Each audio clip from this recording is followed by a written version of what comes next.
Nameless, how you doing? Grofile, how you doing, sir? How's everyone doing? Nameless, yeah, haven't seen you in a while. How's life been? Be finishing up my work and get back here in 30 minutes. All right, Nameless, take care of yourself. Avedon, how you doing, bro? Welcome, welcome, welcome. Watching this AI video? Why are you watching an AI video? Oh yeah, the sickness is bad. Damn chest infection. Oh crap, it's gone into your chest? Dude, that's not good. That is not good at all.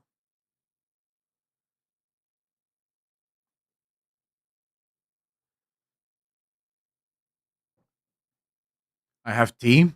It is very cold. I'm not enjoying it. Ordinarily, I like winter, but not when it's this damn cold, man. Like, holy crap. If I die, you can have my warmer book collection. Dude, I'll take it. I'll take it. I would want to know if you have books that I don't have. Well, I mean, in the collection that I need it. So I need the next books for the Horus Heresy.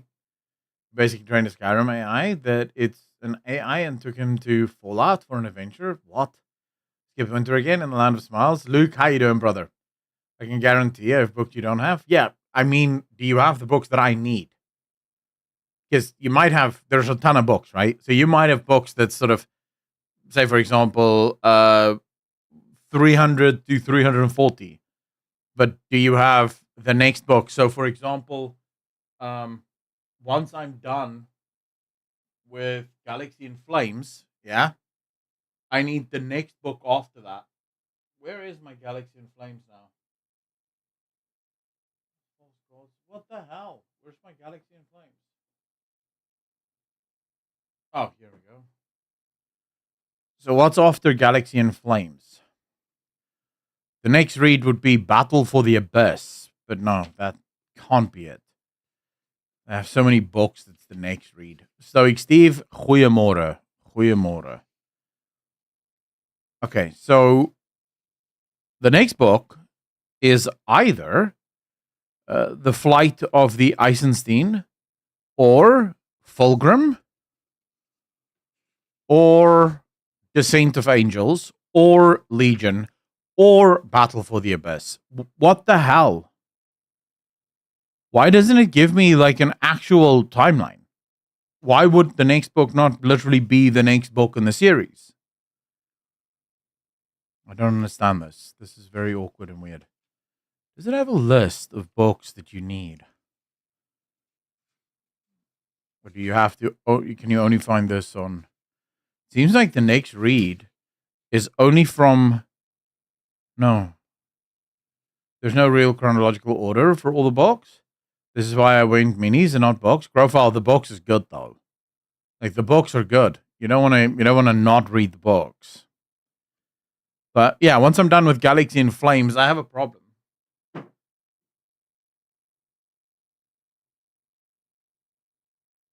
Gonna have to figure this out, chat. We're gonna have serious trouble in a few months from now. I'm just reading too many books at the same time at the moment. I'm busy doing Dune, and then I'm busy doing Warhammer. Every day is a different book. A list of books the author suggested you read in order to get up to date with contemporary lore. Please do. Please do. No, I'm not suggesting that there's anything wrong with the minis, Grofile. I'm just saying the minis get their value from the books. Without the books, the minis are just little toy men. The box is what gives it oomph, that really packs the punch in the balls.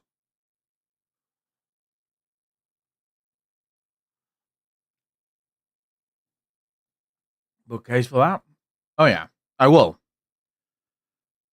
I have it on. I'm looking.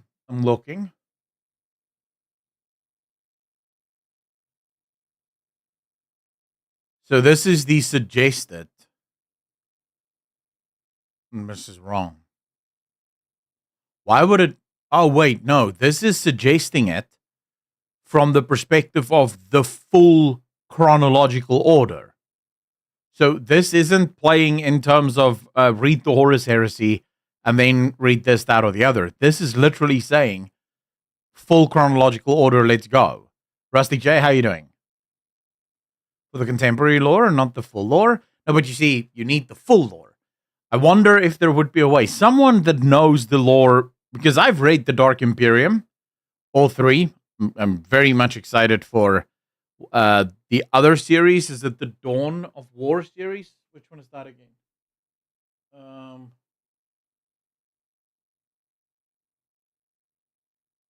After the Dark Imperium comes.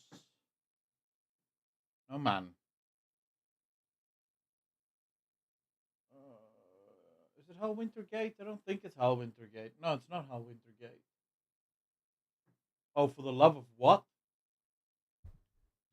So I know I have one of the next ones, but now I can't remember where the hell it is.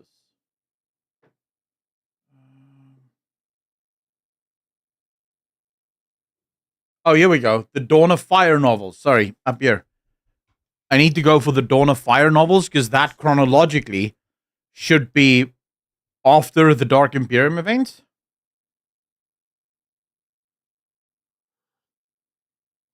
And Alcat's Inquisitions, the RPG game. Yeah, we will be playing that.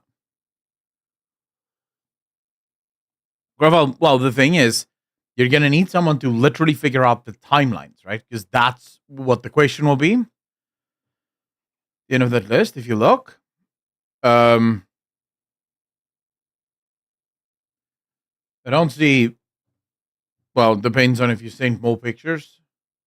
But on the picture you just sent, I don't see. I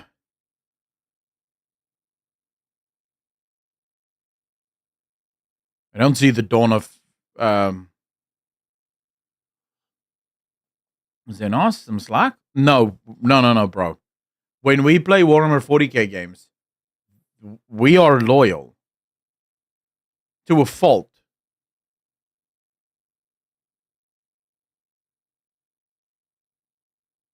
We are loyal to a fault.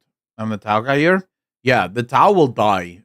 If I ever encounter Tau in a Warhammer 40k game, the game I'm most excited for in the Warhammer 40k universe is the one that's going to be made by the company that does the fantasy. What's it called again? Oh, man, they do all of these turn-based games. What's it called again, boys? Total War. The Total War guys is doing a Total War Warhammer 40k game. But this entire game, from the rumors at least, is going to take place in an entire star sector. So you're going to be fighting on planets, but you're also going to be fighting in the sector itself with spaceships and ballistic sort of platforms and stuff. So huge war, right? Huge war. That's the one I'm the most excited for. Like, I want that game. 1,000 Space Marines is not big enough. No, I'm assuming it's going to be way bigger than that. Because it was supposed to be a World War I game that they ultimately ended up redoing or scrapping, and then decided, well, let's just turn that into Warhammer 40k. Michael, how you doing, brother?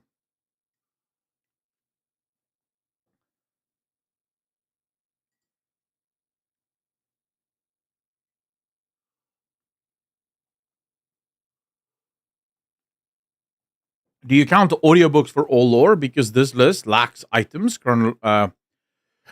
Rustic, I don't know. I mean, wouldn't audiobooks just have also physical books? Because this book, Rustic, the list that I shared with you, this list is for contemporary lore. So the list itself isn't based on, it's not the full lore of Warhammer 40k. It's only the contemporary stuff. So it's what you need to know if you're going to be, if you want to read the lore and you just want to know what the hell's going on, this is what you would read, right? And according to Abaddon here, this is Dan Abnett himself that made this list. So that you can sort of know what the current story is for the war, for the world. Obviously, if you want the full timeline, that might be a serious problem.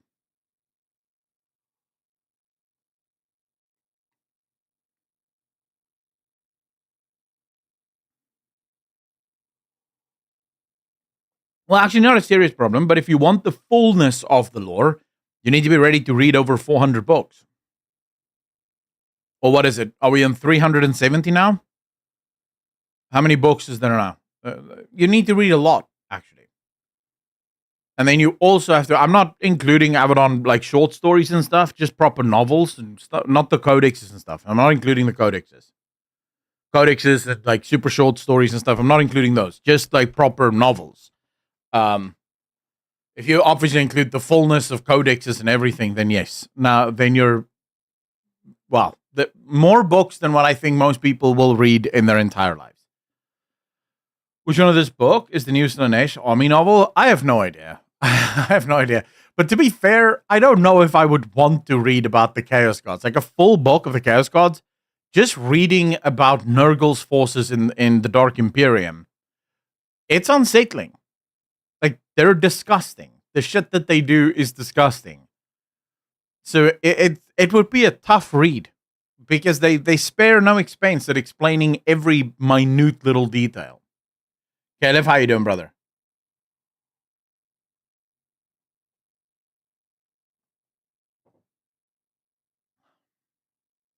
Fulgrim. What a little pussy. I still don't understand, like, Fulgrim loved the Emperor. Why would he turn against the Emperor? I don't understand.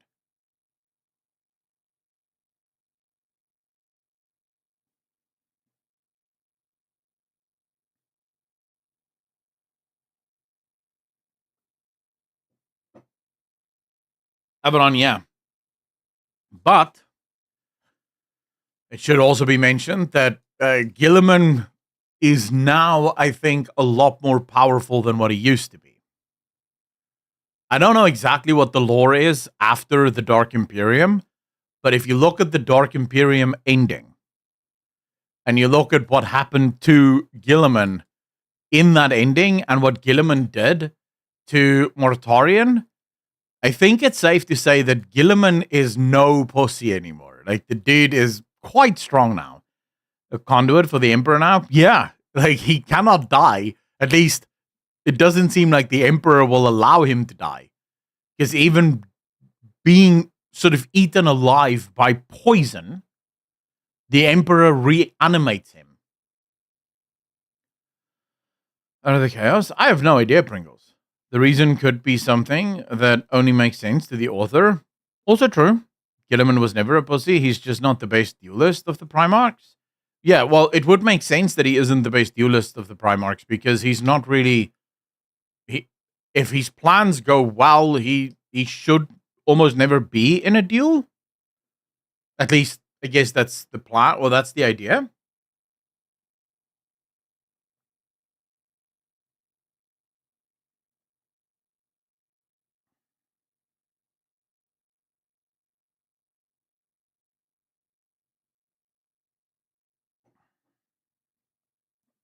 And so he gets silliest buffs. Old man Lionel Johnson still kicking butt. Yeah, Lionel Johnson is a scary, scary dude.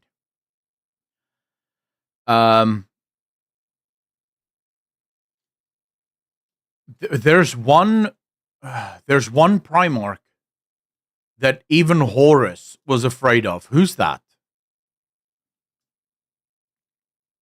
Not yet, Abaddon. Not yet. I still need to read the Lion novel. But there was one Primarch that even Horus was afraid of. Like, he was... No, not Sanguinius. Horus basically said, if this Primarch still lived, there was no way that they could ever take Terra. They wouldn't even stand a chance to take Terra. Could it have been Perturabo? I don't think it was Perturabo, no. They tried everything to stop the Lion interfering with the heresy. Abaddon, I know, but I was watching the short literally last week where Horus is having this conversation with one of his lieutenants or something, and he's like, the guy says Lion or Gilliman or whatever, and Horus keeps saying no, and then he mentions someone, and from what I understand, this one it could have been Ferrus Manus. Actually, now that I think of it, it could have been Ferrus Manus. But according to Horus, it's just if that guy was still alive and was on Terra, there's no way that they could take Terra. But of course, I have no idea. I think the name sounds familiar to me. Ferrus Manus. Probably his legion was extremely effective. What happened to his legion? Are they still around? What happened to him, actually?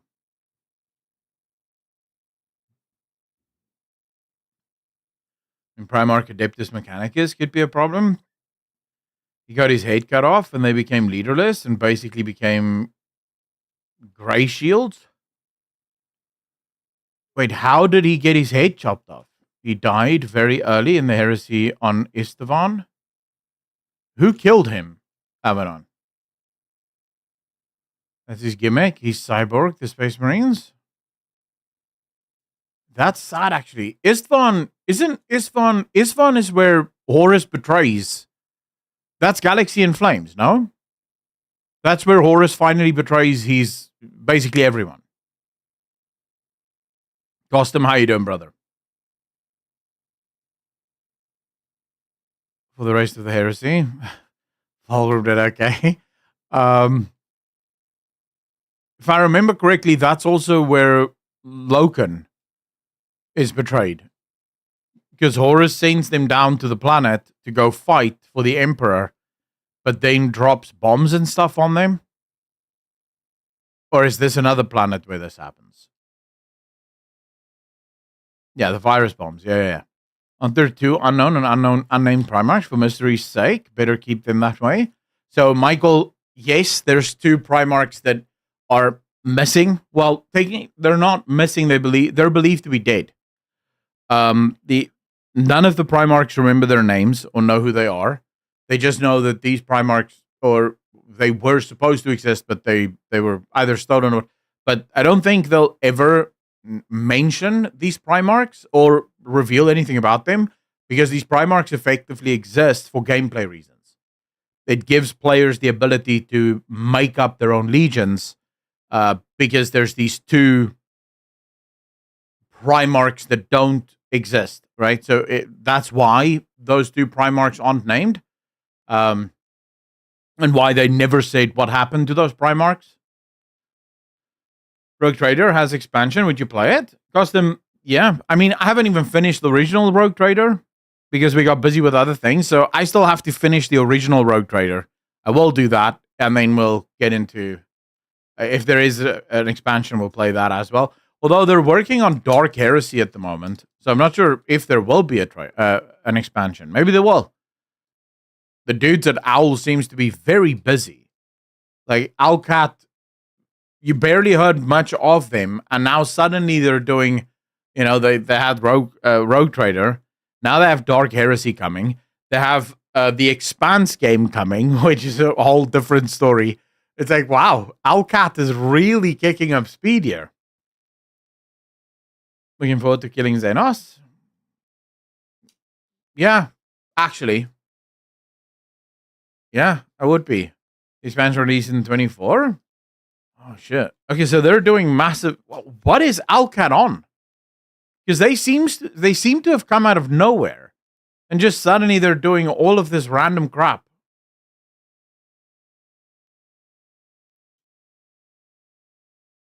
Like, that's actually insane. But really good.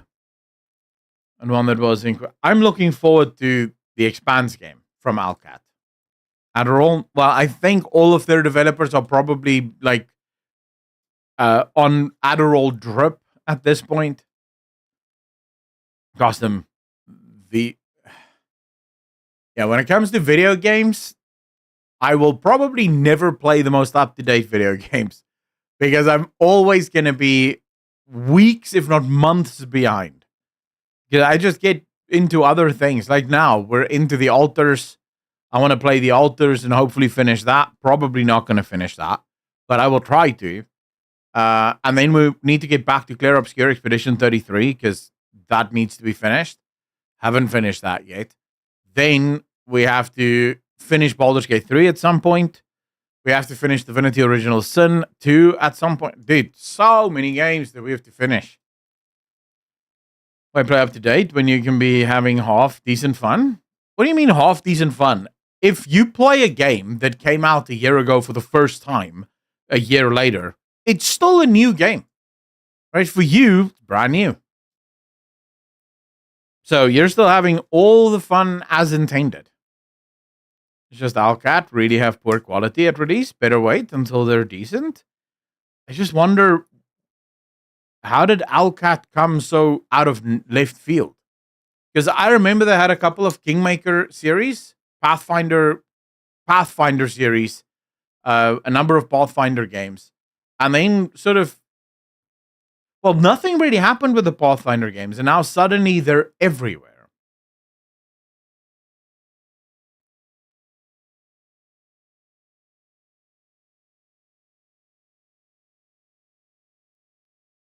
Loki mad because I heard a twist about Expedition 33, even though I can't exactly.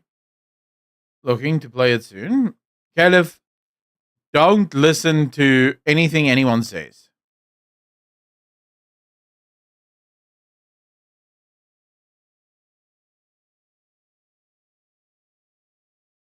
Go with the angel, mythic path, and live like the emperor. Probably gonna have to, though.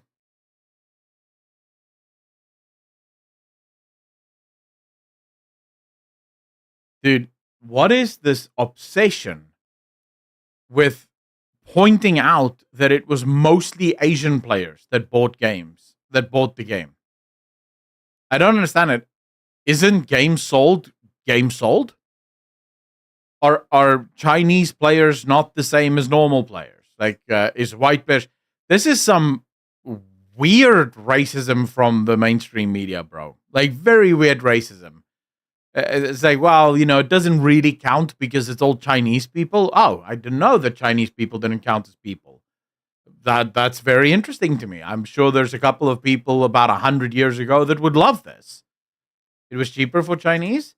If they want it, then we still want it. Seven. I also, how you doing, by the way? I don't necessarily agree. Let's just quickly see here. If you look at the Steam charts, their main piece of evidence, right, is looking at when it peaks. So they're saying it peaks when it should be off peak.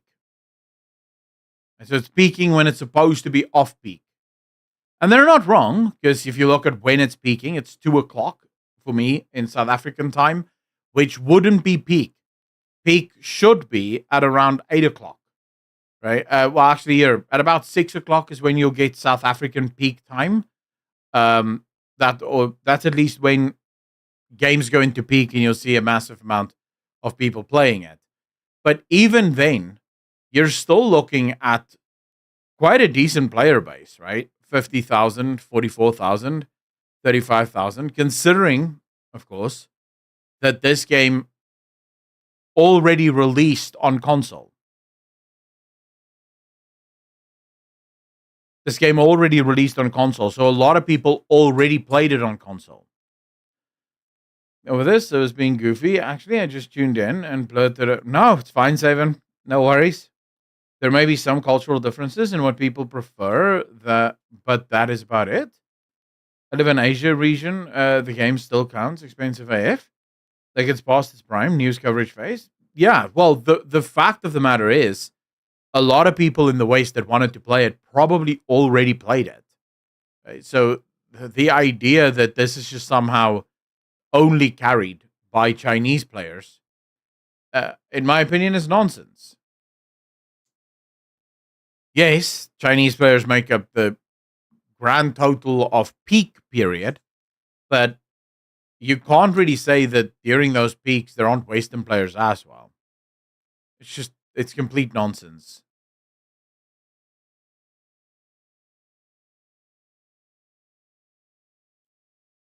At work or sleep, some cultural differences. Michael, when you say, what do you mean there might be some cultural differences? In regards to what is that?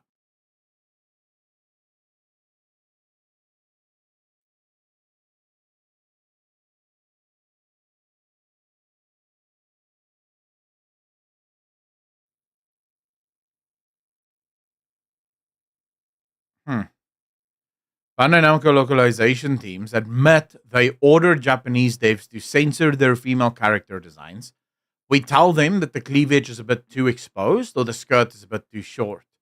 All of this, Mira said, was in service of her rolling out of Bandai Namco's new in-house DEI training program, which according to her consisted of 4 key pillars.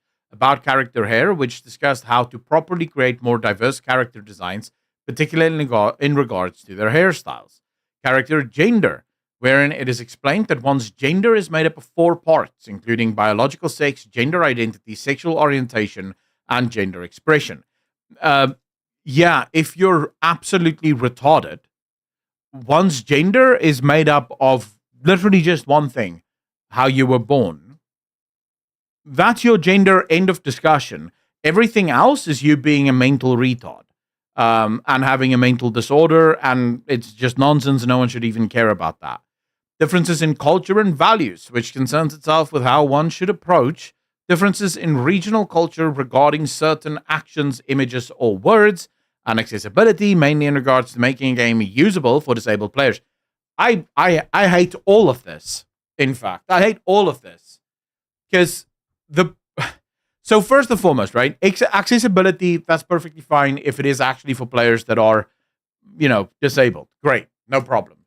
I feel like modding could probably take care of that as well, because a lot of games have been modded to the point where they can actually fix that. But mostly, these accessibility features are never used for that. Whenever the media pushes accessibility, whenever these activists push accessibility, it's in regards to stuff like Dark Souls or Elden Ring, where they go, no. If you want to, make your game more accessible, you have to include difficulty sliders. Because what happens to the retards that can't play the game on max difficulty? Well, then they shouldn't play the game on max difficulty. I don't know what do you want, right? This makes no sense. So yeah, I hate everything here, and the fact that Japanese developers are even listening to these localization teams. Zavanda, how you doing? And yes, they are making games absolutely dog shit. They're making games worse, because they're effectively destroying what makes Japanese games good. And this is a screenshot of people saying, no wonder Japanese characters in Tekken have basically had all of their asses flattened. Because apparently that is now the new thing, right? And I guarantee you, the thing that's weirdest about all of this is the Japanese developers are going along with this because, well, what are they supposed to do? The reason you have localization teams is their job is to tell you what the culture of the main audience would be. Because you're from Japan, you don't necessarily know what people in South Africa are going to like in a video game or what people in America are going to like in a video game. You have localization teams so that they can tell you, well, actually, this joke that you told here, not really going to do anything for Western audiences. They won't understand the reference, but we can maybe change the joke to this because it will be the same thing, but Western audiences will understand it. Right? So you can imagine, for example, a joke about, I don't know if this is insensitive culturally. I don't really give a shit, but if I do offend you, that's your problem. But let's say Japanese developers might want to make a joke about Godzilla. And they know that in Japan, this joke is going to absolutely smash, right? People are going to love it. But then, a localization team might listen to that joke and go, yeah, that's not really going to mean anything to the players in the West. Let's change the joke instead to King Kong or whatever, right? Because Western players will have much more of an idea of who the hell you're talking about here. But fundamentally, that's what a localization team is paid for. That's why games and companies have localization teams, because they're supposed to localize the game. But now we have these localization teams, Happy Chappy, how you doing, sir, that seem to just push their DEI nonsense into video games. And what's interesting is these games continue to fail. Right? It's not like these games are having massive successes. So you have to at some point ask yourself, when will the Japanese audiences and when will the Japanese developers finally wake up and go, how about we just don't do this? How about we stop listening to these localization teams? Which, on the one hand, based, on the other hand, not so based. Just to be clear, because a good localization team is fundamental. Because again, like I told you, you're gonna get jokes in Japanese that will not necessarily translate to you.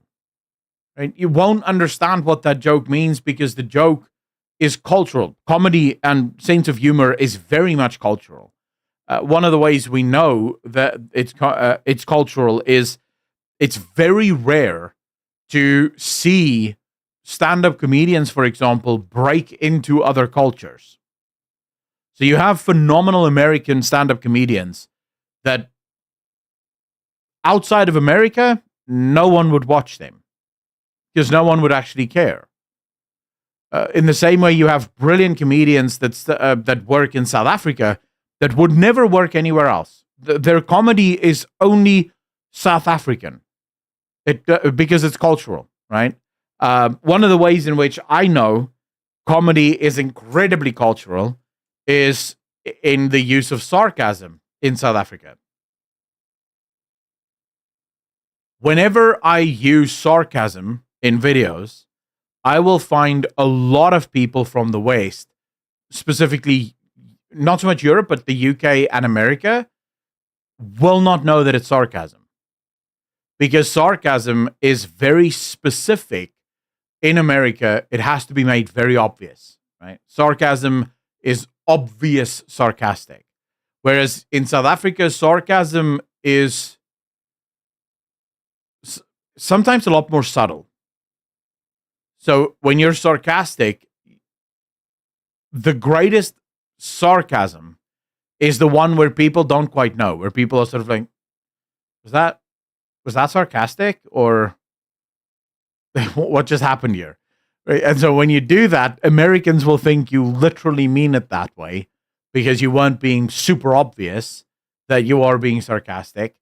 So yeah, it's sort of like it's and that's cultural, right? That's a 100% cultural thing. But a great example of this would be the shows.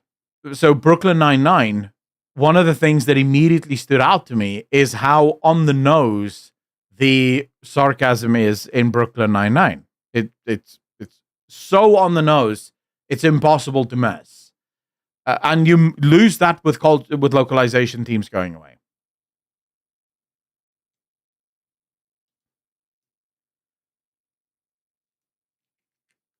Apparently, Dragon Age fans are apologizing to the writers after the Veilguard backlash. Now let's look at this, shall we, chat? Let's just look at this. Dragon Age: The Veilguard launch must have been a turbulent time for BioWare. Well, we know that it's a turbulent time. What the gamer? Stop being retarded, good sirs. Like, genuine, actually, good miss. I don't want to assume your gender, but I'm just going to go with miss here.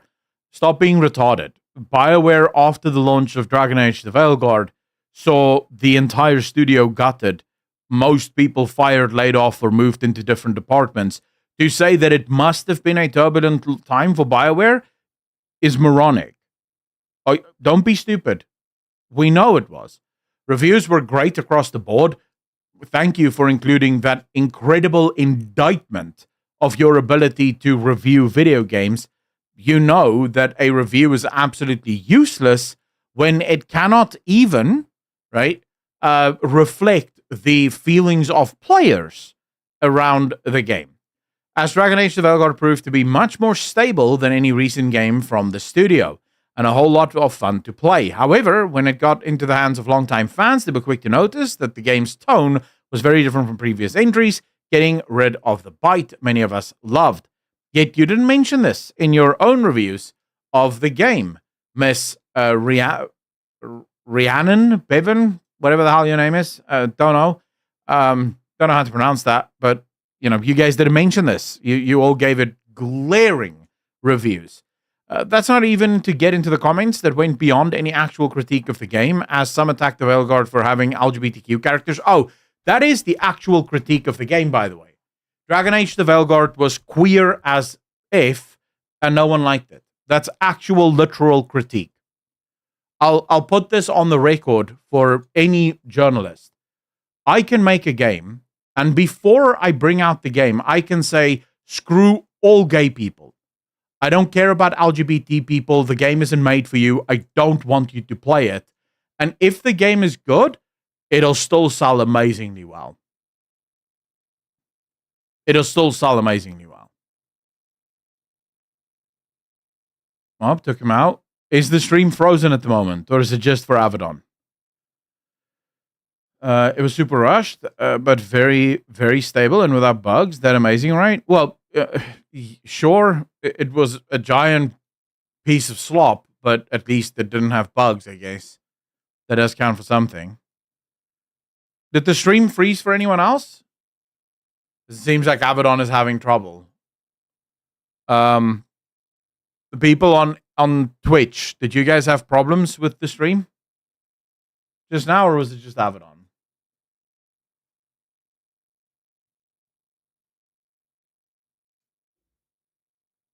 All right, but yeah, the idea. So here's what really annoys me about the media. It's the Lian game, Ligan games. How you doing, bro? Froze me as well. So Twitch is just having a real one at the moment. That's nice to know. Here's what blows my mind about the media, and something I hate about the media at this point. If you're gonna make a video or write an article about the failures of a game, if you had any journalistic integrity, you have to acknowledge the fact that some players critique the game, rightfully so, for having LGBTQ plus players. You have to. You can't ignore that. If we're going to talk about the reasons why the game failed, you have to include that. And the reason you have to include that is we now have Dragon Age the Veilguard, Star Wars Outlaws, Dustborn, Forspoken, Alan Wake 2. Oh my goodness, the list is insane. What's that other game that came out very recently, also super woke? Blanking at the moment, but it's literally within the last few. Concord is another one, right? All of these games come out. Avowed, thank you, that's the one I was thinking of. Avowed. All of these games come out. All of them have these incredibly woke bends to them. And they fail. Now, is it true that all of these games failed for various reasons? Absolutely.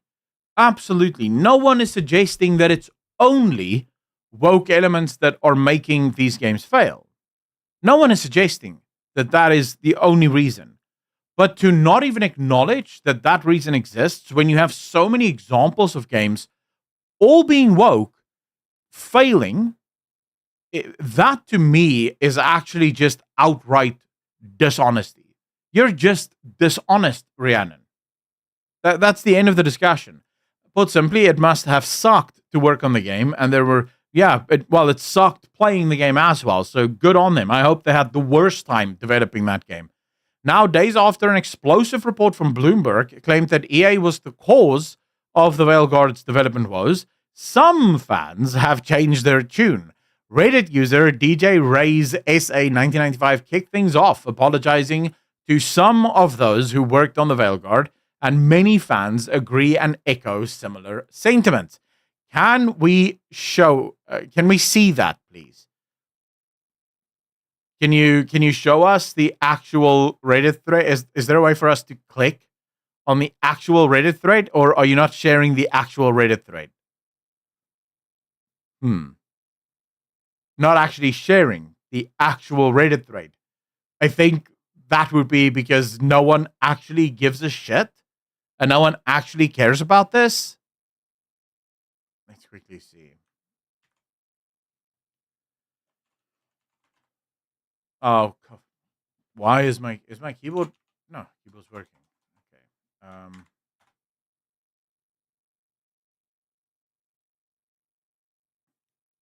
Okay. So if we go over to the Dragon Age subreddit, this is the post in question that we're told kick things off, apologizing to some of those who worked on the Veilguard, and many fans agree and echo similar sentiments.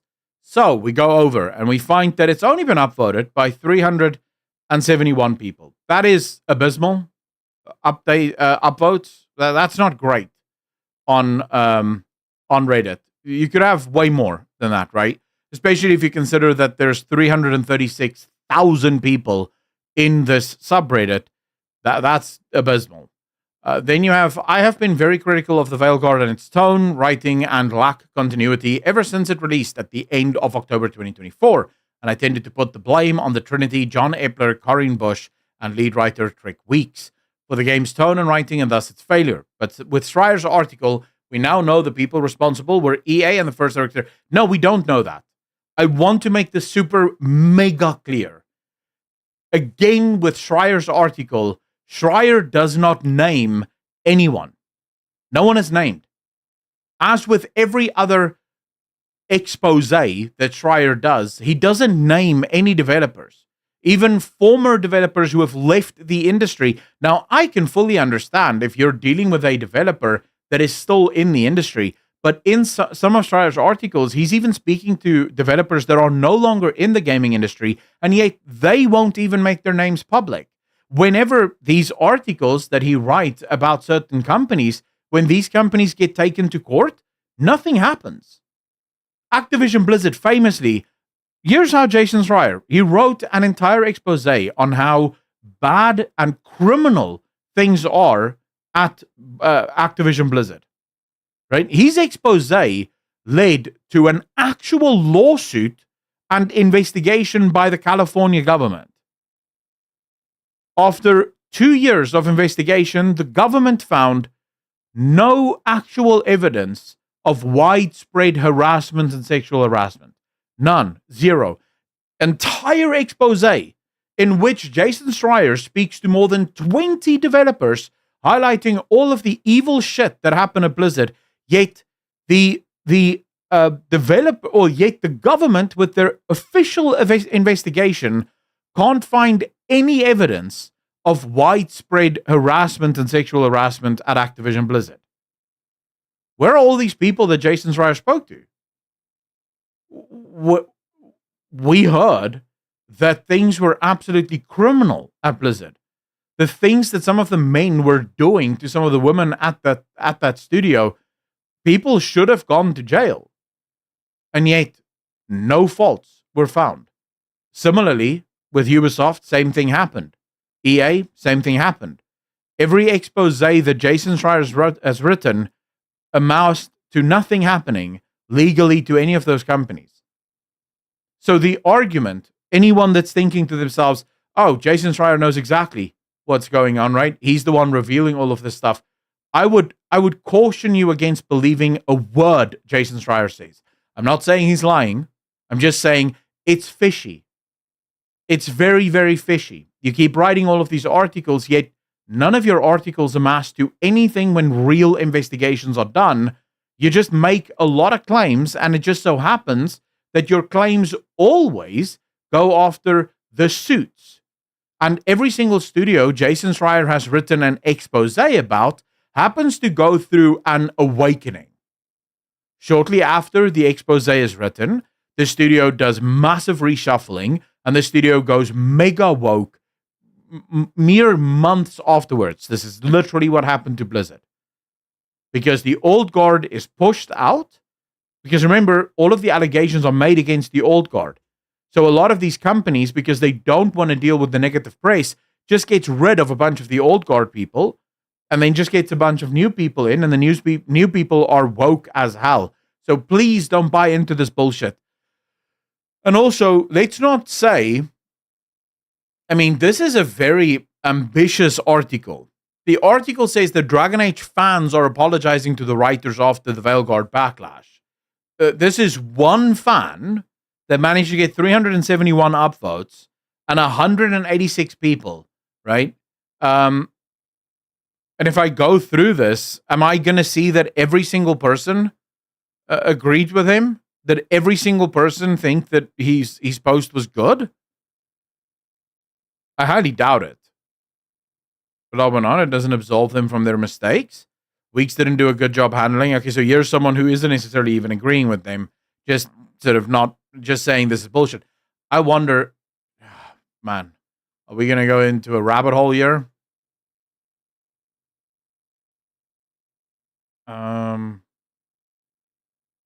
2 days ago. If anything, I want smaller mods that rebalance the game and fixes both small and big bugs. Did anyone else buy the $8 deluxe edition for DAI? I beat Dragon Age Inquisition twice on PS4. An apology to the Trinity Epic. So he is... he's just replying to stuff here. I just want to see his post history. He's still apologizing. He's still replying to a bunch of apologies here. So a lot of those replies are him just replying to people replying to his reply as well. So that should probably just be mentioned.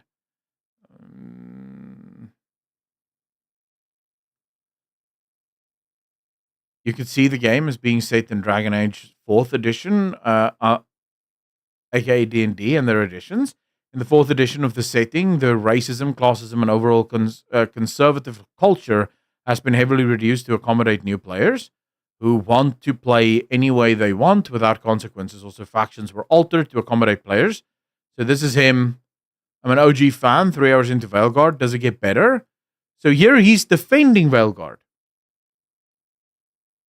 This is 10 days ago. So this is before the Schreier article. Here he is defending it. It was inspired by Warhammer Fantasy, or is it him writing it? Who knows? Where's these other articles? Here is for remake of this space. So I'm not sure. I don't even know if I trust this article, right? I apologize that you cut your prick off, Mr. Weeks. Where is this people coming from? No, I don't think any of this is real. I think fundamentally, this is just nonsense. Right? Because fundamentally, this entire article is a waste of time. There's literally nothing in this article that is real. The article is based on a single post by a user on Reddit. A post, I may add, that didn't get thousands, tens of thousands of upvotes. It got 371 upvotes. This is, even I wouldn't make a video on that post. Because it would be like the lowest of low-hanging fruit you could imagine. Just absolute nonsense. Absolute nonsense article. But of course, it is The Gamer. So what would you possibly expect? And again, it should be mentioned, they did not make the link to this post available. Right? They didn't give you a link to where this is discussed. They merely stated that this is the user that discussed this and made the post, but nowhere can you click a link to actually see the post, which should tell you they most likely knew that most people would reject this, and so that's why they didn't include it. Absolutely disgusting bullshit. The OP was a reporter manufacturing. I wouldn't be surprised. Dude, at this point, journalists have... I have such bad opinions on journalists at this point that it wouldn't even surprise me.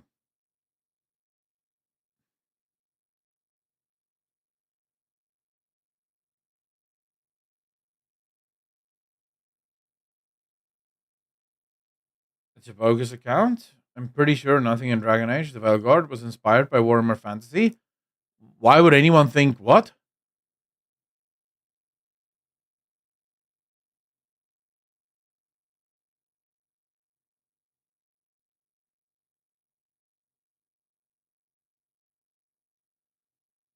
Don't we notice that it's exactly the narrative being pushed by Dara and his comment section?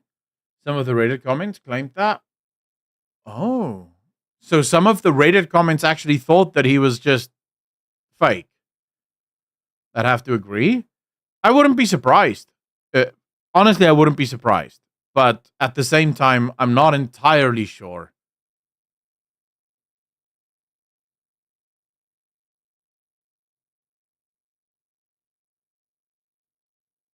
Um,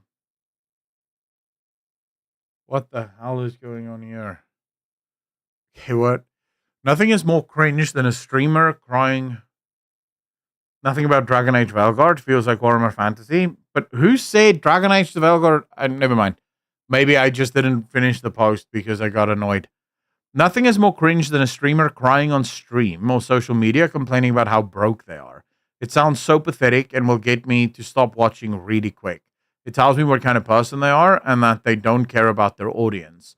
I'm not entirely sure why would that matter. Would you prefer if streamers just pretended to be super rich? Don't understand. For the record, I was speaking to my viewers who watch me daily and care about how I'm doing. Everything I said is factually true. I am as broke as I've been in the last 5 years. That said, I'm still way more wealthy than anyone in this pathetic thread. And of course, I just moved into a new $10 million mansion. If you want to see a tour, check out the video below. Have a great day bitching on Twitter and not achieving anything. Wow. Not bitching, just expressing an opinion. I don't know you, but it's from what I've seen. From this short clip and personal experiences I've had, you cared enough to respond and became really defensive. If these things are true, why did you need to explain that to me? Well, I love to argue with people. It's fun. Trying to convince someone they are wrong and change their mind is awesome. Don't feel too special. That said, you can think I'm pathetic for responding to you because you think you yourself aren't worthy of my reply, but that's not true. Think highly of yourself. We are all equal on this earth, and I understand where you are coming from. You are like one of the millions of people on earth who have very little control or say on how their life goes. Things probably didn't end up the way you imagined, and that's okay. It's never too late to do something or get out of the mud. But trust me when I tell you, sharing your opinion on Twitter about me isn't going to get you anywhere. It feels good to vent, I know. Did you happen to watch the video? House is pretty cool. I think you'd like it. I just don't like the fact that he's sort of... I'm not a massive fan of the sort of humble brags that he's throwing out. And also just this short little jabs. Like, this is way too passive-aggressive for me. And passive-aggressiveness in men are bitch behaviors. Like, just come out and say what you mean. Like, don't be passive-aggressive about this nonsense. Well, I love to write my opinions on X. It's fun expressing my opinions publicly so that others can read and respond to them. It's awesome. Don't feel too special. That said, you can think I have little control or say in how my life goes because you think you yourself understand where I'm coming from, but that's not true. Think highly of me. You see, this is what I would expect from a woman. The passive aggressiveness, that's proper bitch behavior. You know, women will respond like this. And there's a reason why women tend to favor passive aggressiveness over full-blown aggressiveness, because if a woman were to be fully aggressive and things got physical, she'd get her ass kicked. Right? She wouldn't be able to fight off a guy if she's fully aggressive. Passive aggressiveness sort of allows for her to get out of trouble in case something kicks off. She can sort of go, wait, but I didn't mean it that way. You know, so it is to keep themselves from not being killed. We are all equal on this earth. This is just boring shit, man. So you're absolutely right. Talking with you won't get me anywhere. I'm going to enjoy the sunset on my jet ski. Watch the video. It's a good one. There's the link if you need it. Bless you. Wow, you look so happy there. I mean, like really, really happy. You are really proving how happy and unbothered by this you are. Got a picture showing your very high level of happiness to you. It's really amazing to see how little this got to you. I'm impressed and proud of you. Bless you. I just don't understand what the point is of all this. Son, do we like these guys? They have guns. I don't think we should like them. Watch us anyway. Yeah, Nick is, I think, a bit of a bitch, right? I don't think Nick is a particularly strong character. I don't think Nick is a particularly strong guy. He managed to get really, really famous. That's awesome, right? He obviously has a personality that people love. But I don't like the pussiness of his responses here. Is his thing. There is a difference between crying, acknowledging your financial issues, and e-begging. Caleb, I actually agree with you there. There is a massive difference, right? But I also think what I kind of get where this girl is coming from. If you just moved into a $10 million mansion, I don't think you have the right to tell people that you're broke or that you're struggling financially. Because if you moved into a $10 million mansion, you're not struggling financially. You might not be flush with cash, which is understandable. You just spent $10 million on a mansion, but you're still richer than literally most other people, if not all other viewers on Twitch. Right? And I feel like I understand where this, I don't think it's necessary to point it out. Like if people want to brag or humble brag, because that's usually what it is. It's sort of like a bit of a humble brag thing. If people want to do that, let them do that. But I also think that you should be honest, right? You shouldn't pretend to not be broke if you're broke. You shouldn't pretend to be rich if you're not rich. You should just be honest about what you are and then leave it at that. There's a natural way for the topic to come up. True. Enough creators, small fries, who had this belief from the beginning of the launch. Take out which belief?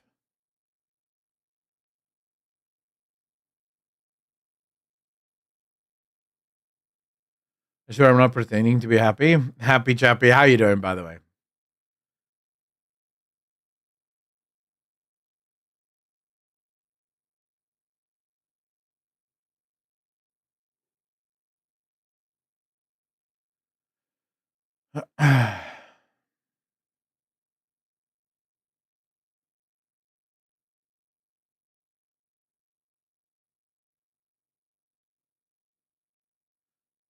What are you guys up to?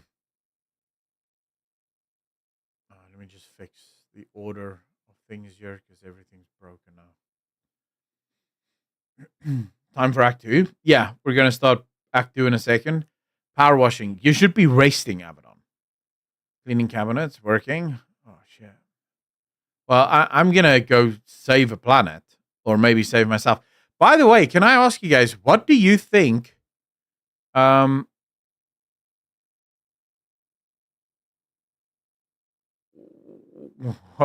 What is happening here? What do you think is happening with why is Trump back in America?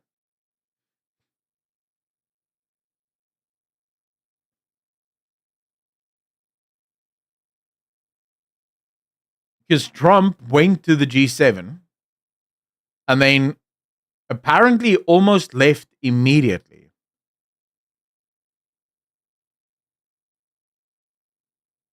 Because military plans in action? Yeah, but Trump wouldn't need to be back in America for military plans. So there's a couple of things here. The first is Trump can't go to war with Iran. Now, there are loopholes, right, for this. Trump can absolutely do what Barack Obama did, which was technically America wasn't going to war. America was just bombing the living shit out of the Middle East and putting up military bases to keep the peace. So technically, America wasn't actually going to war with all of these nations. That's why Barack Obama never actually needed approval from Congress in order to go into the Middle East and start a whole bunch of wars.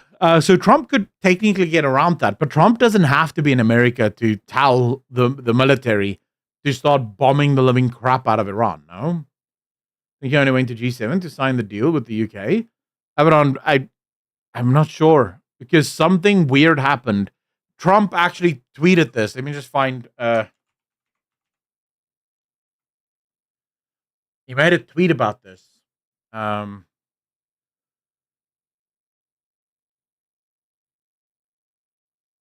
This guy just tweets. He loves tweeting. Where is the tweet? Was it the White House that did it? I think it's the White House that wrote the tweet. Hold up.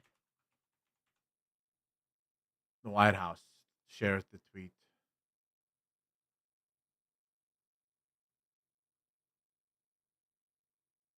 Okay, so we have the White House. To be American is to be free. Or did they delete it? He might have deleted it, actually. But yeah, he was talking.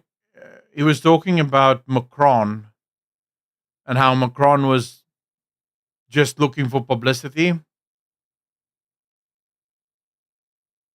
because Macron was saying that Trump left the G7 for some reason or whatever, and then Trump was going, he doesn't know what's going on, but it's going to be big.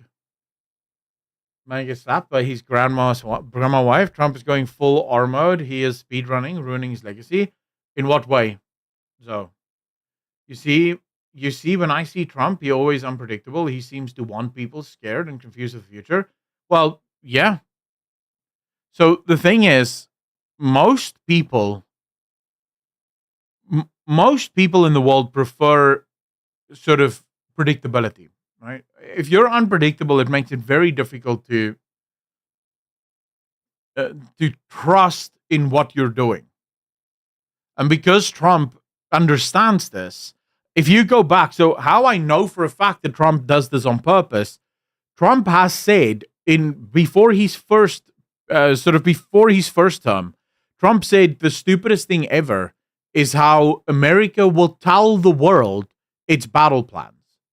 So a president, like 24 hours before they invade a country, the president will be like, we're going to invade Iraq in 24 hours. Or 6 months before. George Bush gave Iraq, like, what was it? Almost a 6-month head start before they actually invaded Iraq. And it's like, well, okay, that's so stupid. You're telling them to get ready. You should just go, right? And Trump said that that's bullshit to him. He doesn't believe that you should do that. So Trump clearly likes the fact, he likes keeping people guessing. He likes the idea of the world not truly understanding what is supposed to come next. Because that keeps people scared. And that means that most people don't want to screw around because they don't know what he may do. Tanker planes are moving to the Middle East. The runway at Diego Garcia Air Base is parked full with bombers, and this was yesterday. Ooh. So Iran should have signed the deal I told them to sign. What a shame and waste of human life. Simply stated, Iran cannot have a nuclear weapon. I said it over and over again. Everyone should immediately evacuate Tehran. Dude, that's wild.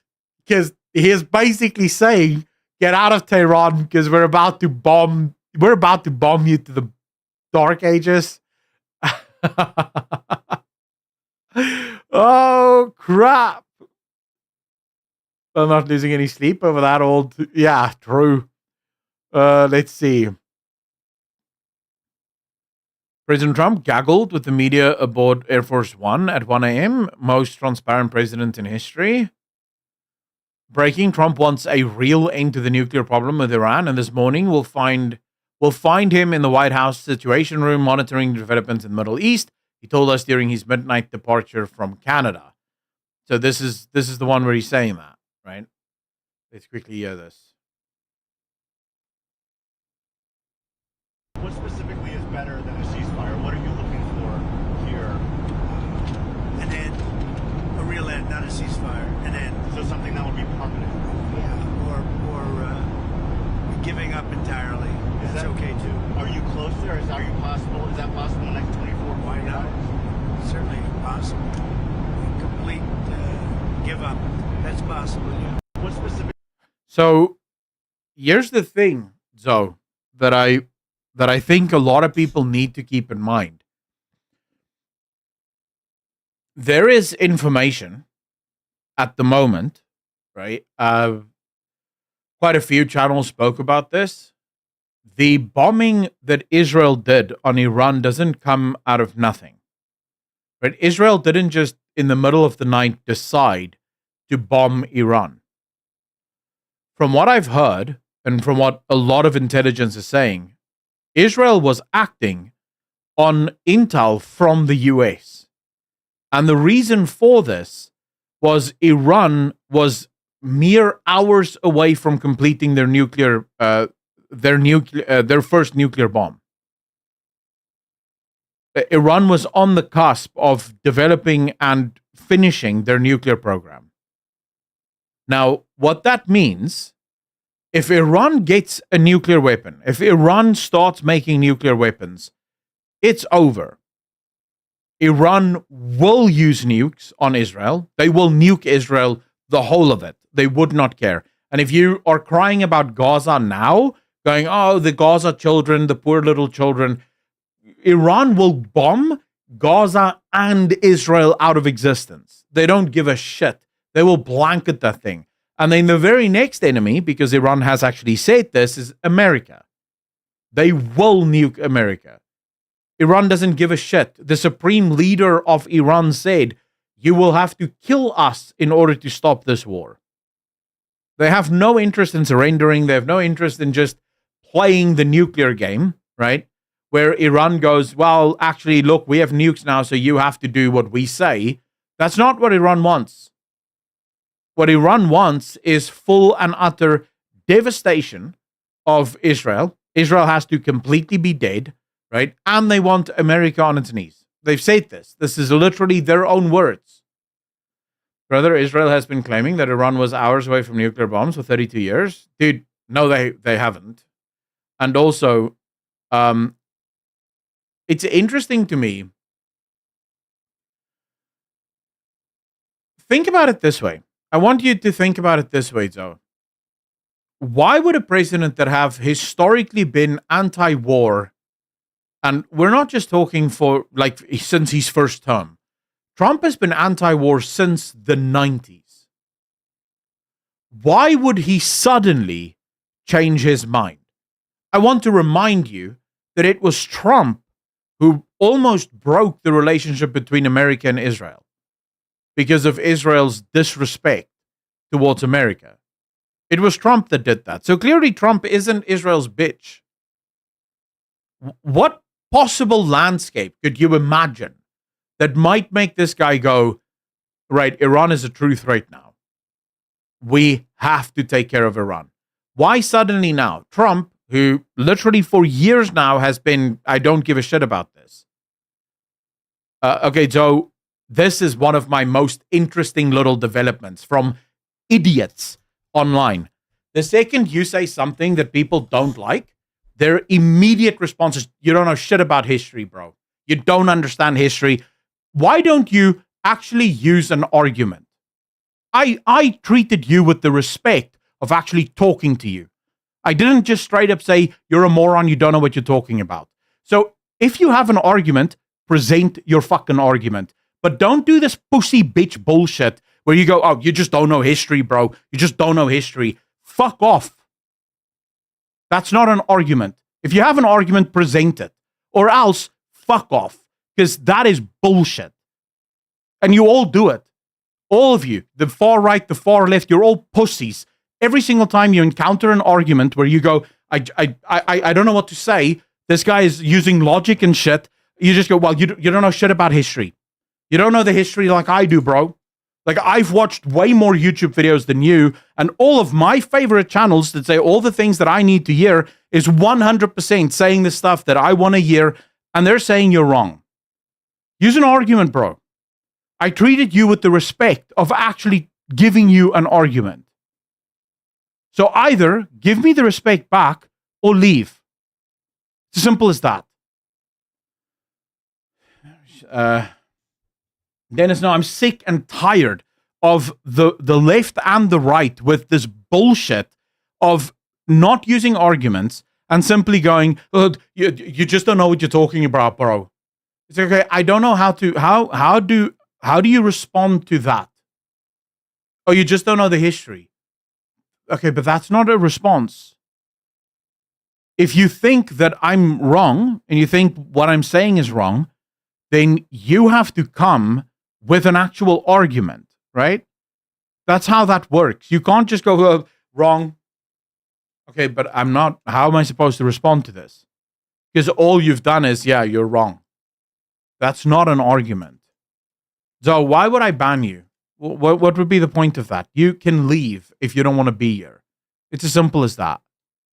I have no interest in banning you, but I also don't have an interest in debating with someone whose only strategy is you don't know the history. That's not good debating. That's not how you make your argument. If your plan is to actually convince people of your position, then use an argument to do so. Provide them with the information that you believe that they may be missing. Provide them with that information and then use that information, right? But also, don't just do the whole, don't suspend logic. I feel like there's way too many people right now who are suspending all logic because they themselves don't like certain elements or they think one thing over another. One of the biggest mistakes you can make in this world is to allow your bias to interfere, um, with your decision making. Let me ask you this. Say, for example, let's say that Israel, for the last 32 years, have claimed that Iran is mere moments away from producing a nuclear bomb, which isn't true. Israel have always warned that Iran is close, and every single time Israel have warned that Iran is close, Israel have bombed or interfered with their ability to finish their research. Right? So Iran has always been under severe pressure, and there's always been some kind of interference run in order to set them back a few decades or at least a few years. So yes, Israel have said in the past that Iran is close, but this is the first time that we have intel that says that Iran was hours away from finishing the weapon, which is why Israel responded in exactly the way that they did.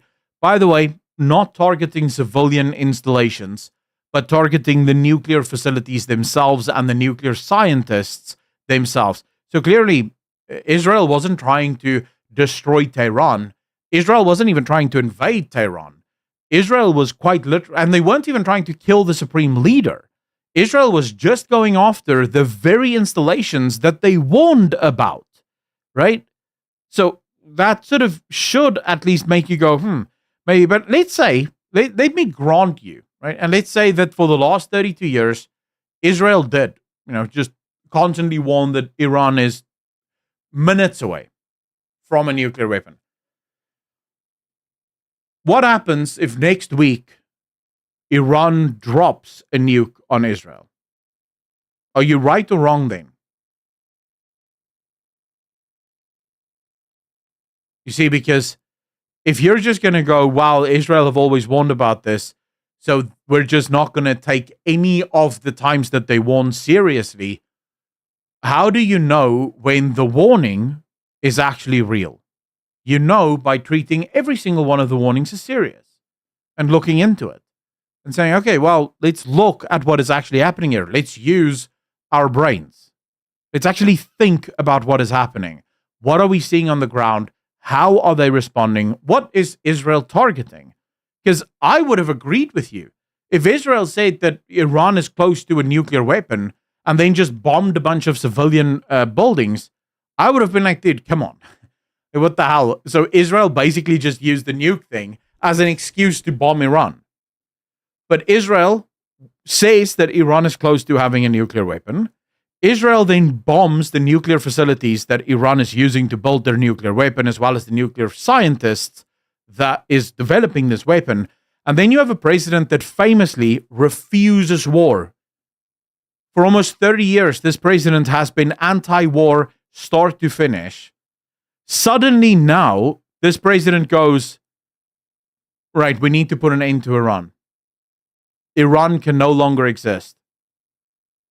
Do you think that maybe there is actual evidence this time? Like, there should at least be some part of you that goes, maybe this time it's real. Maybe this time it's real.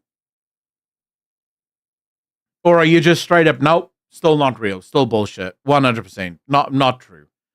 Because at that point, I don't know what to tell you, right? Because now it may as well just be anything.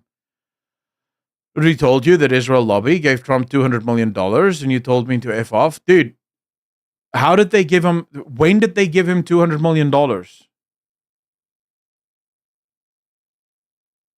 Like the lobby giving him $200 million, why do you think he would go to war for $200 million?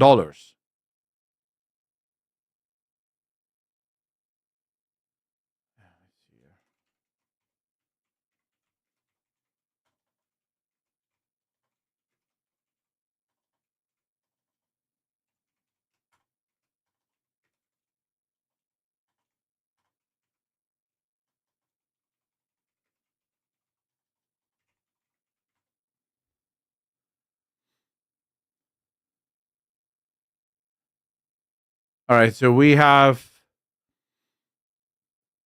We have one pro-Israel donor here that gave him 100 million to the Trump campaign. Okay, so that's 100 mil. I feel like the Democrats would have had a meltdown if the Israelis suddenly gave Trump $200 million. They seem to be eerily quiet about it this time around. Like, are the Dems on the take as well? Like, seems very awkward and weird. Let's go to Grok. Maybe Grok can tell us.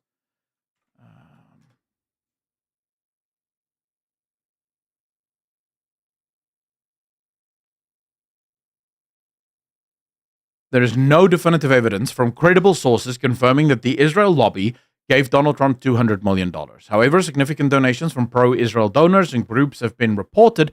Miriam Adelson, a prominent pro-Israel billionaire, contributed $100 million to Trump's 2024 campaign through her Preserve America PAC, as reported by multiple outlets, including the Times of Israel and the New York Times. Additional posts on X and some web sources, like Track AI PAC, claim that over $230 million in spending by pro-Israel groups supporting Trump since 2020, with Adelson PAC being the largest contributor at over $250 million. These figures are not independently verified and should be treated with skepticism, as they may include aggregated spending across multiple election cycles or aggregate contributions. The American Israel Public Affairs Committee and its super PAC, United Democracy Project, spent over $100 million in 2024 election cycle, and this was primarily on congressional races, not directly on Trump's campaign. Open Secrets data show pro-Israel groups have historically been major political donors, but no single source confirms a $200 million donation specifically to Trump from an Israel lobby entity. Claims of this naturally often oversimplify complex political funding networks and require further scrutiny. So, because the Democrats have a meltdown about everything Trump does. The Democrats are right now having a meltdown about the potential of Trump going to war with Iran. Like, they're literally introducing bills making it illegal for Trump to go to war with Iran, not because they don't want to be at war with Iran, but they want to be the ones to start the war. They will not support anything President Trump does. Like, you have what's her name, Ian Omar and the other AOC that's teaming up with Republicans to pass bills that make it illegal for Trump to go to war without congressional oversight and without congressional permission. So clearly, the Democrats would love to melt down. You have X here, Grok, literally telling you that there are no definitive sources that prove that they were given $200 million. So you should at least, I'm not saying that it's not true, but you should at least question the source from which you heard that. Just Jew and neocon talk, relax.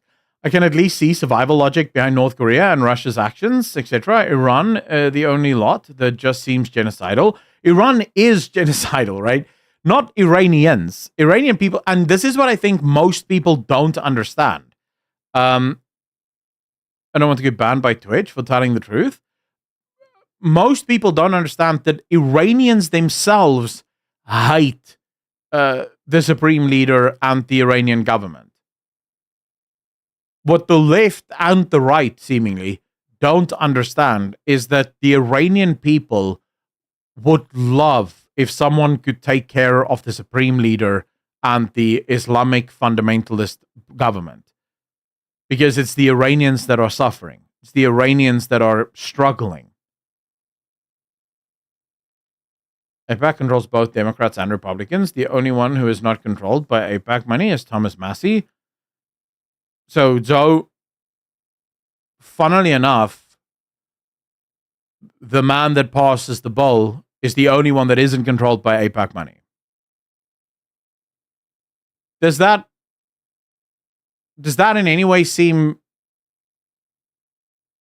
what a coinkydink to you? Or, you see, the problem with conspiracy theories, and again, I'm not suggesting that you are believing in a conspiracy theory, but the problem with conspiracy theories, as I've just literally shown you, is that lack of evidence of a conspiracy theory is just evidence of a conspiracy theory. Like, even if you show someone that, hold on, there's no evidence that $200 million was sent to Trump's campaign, that's just evidence that there's a conspiracy going on. So it's sort of like, So we can genuinely not do anything here. Say anything bad about Zionism and Jews and tell us how it turns out. Rakan, Hassan calls for the death of Jews almost on a daily basis. And nothing ever happens to him. I don't think Twitch cares. In fact, I think Twitch very much agrees that all Jews should die. That seems to be Twitch's motto. So no, that's just nonsense. And also, let's stop with the anti-Zionist bullshit, right? None of you anti-Zionists are actually anti-Zionist. The word anti-Zionist literally just means I'm going to use a nice word to allow me to be as anti-Jew as I can be. Like, I can say literally anything about Jews as long as I go, well, I'm actually just anti-Zionist. I'm not actually anti-Jew. But we all know that if you saw Jews being eradicated in Israel, you would love that. You would actually get a semi. You would have to get a box of tissues and turn, the lights down low so you can watch all of these filthy Jews be slaughtered in their homeland. So I'm sorry, but this anti-Zionist bullshit is just bullshit. I don't care if you don't like Jews, but be honest about it. Just go, dude, I don't like the Jews. Based. Let's go. You don't have to like the Jews. Hitler didn't like them either. If that's what you want to go for it. But at least Hitler was honest. At least Hitler was honest. He was like, yeah, I don't like the Jews. It wasn't anti-Zionist. If people say to him, you're just being anti-Zionist, he was like, no, I'm anti-Jew. Be honest. Own it. Like, don't be bullshitting me here with, I just don't like the Zionist thing. I think most of you don't even know what anti-Zionist means.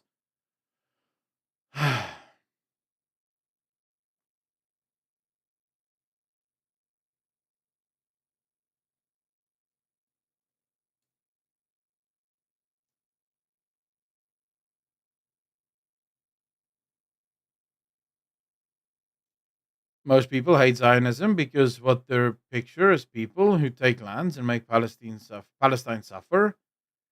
Yeah, I think most people just bought the bullshit. And I think there's a lot of people who buy into nonsense for the wrong reasons. You see, this is the problem with COVID. This is literally what COVID did. This is literally what COVID did. COVID created this world where, because the leaders and the experts lied to us, people are now going, anything that experts and leaders tell me is just lies. Like 100%, no, this is lies, because the experts and the leaders told me this.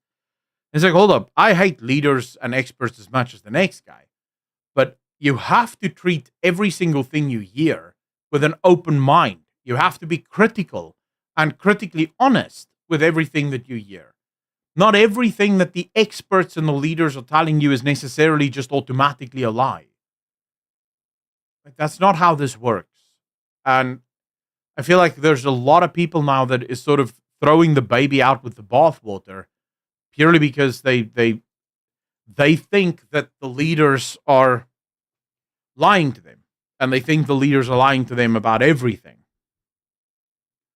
So like, bros, calm down, man. Like, you guys are overreacting to a crazy degree. You have to chill out.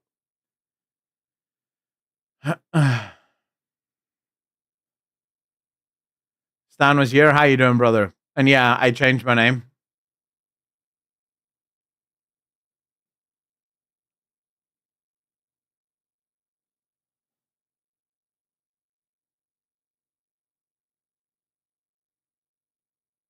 Announces that New York will provide $50 million of taxpayer dollars for legal services for illegals.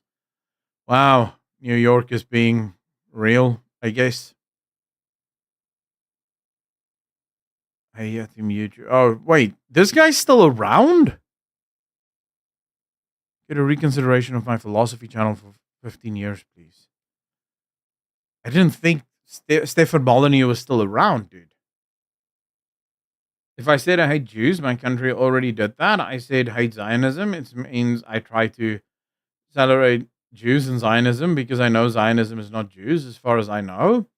That is exactly why there is so much anti-Semitism. The expert class is full of Jewish people. Just curious, do you believe in the pre-tribulation rapture and Israel going through war is a prophetic necessity? Um, Remy, I believe everything that Revelation says. I believe that Revelations is going to happen. And yes, I do believe that Israel will be facing judgment, right? Because the war that Israel is going to go through is judgment. So yeah, I fully believe that those things are going to happen.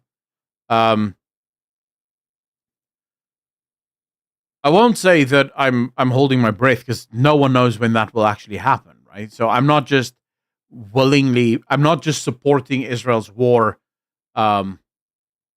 willy nilly, right? I'm not just saying no, Israel has to go to war so that we can get the end times. No, I'm going to be anti-war for all of it, right?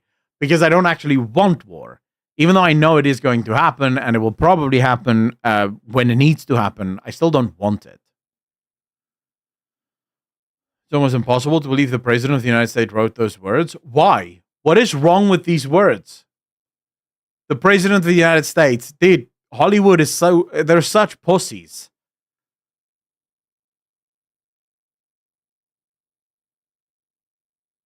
They're such pussies. This, to me, is one of the most badass... Look, just listen to this, boys. We know exactly where the so-called supreme leader is hiding. He is an easy target, but is safe there. We are not going to take him out, kill. At least, not for now. But we don't want missiles shot at civilians or American soldiers. Our patience is wearing thin. Thank you for your attention to this matter. To me, based, dude. Like, this is... If the President of the United States is tweeting this and you're the supreme leader of Iran, you're shitting yourself right now, right? Because you're supposed to be in hiding, and the President of the United States is saying, "We got you, fam. We know who you are." Oh, this is funny to me. Raise your hand if you support Trump exposing South Africa's president in front of millions.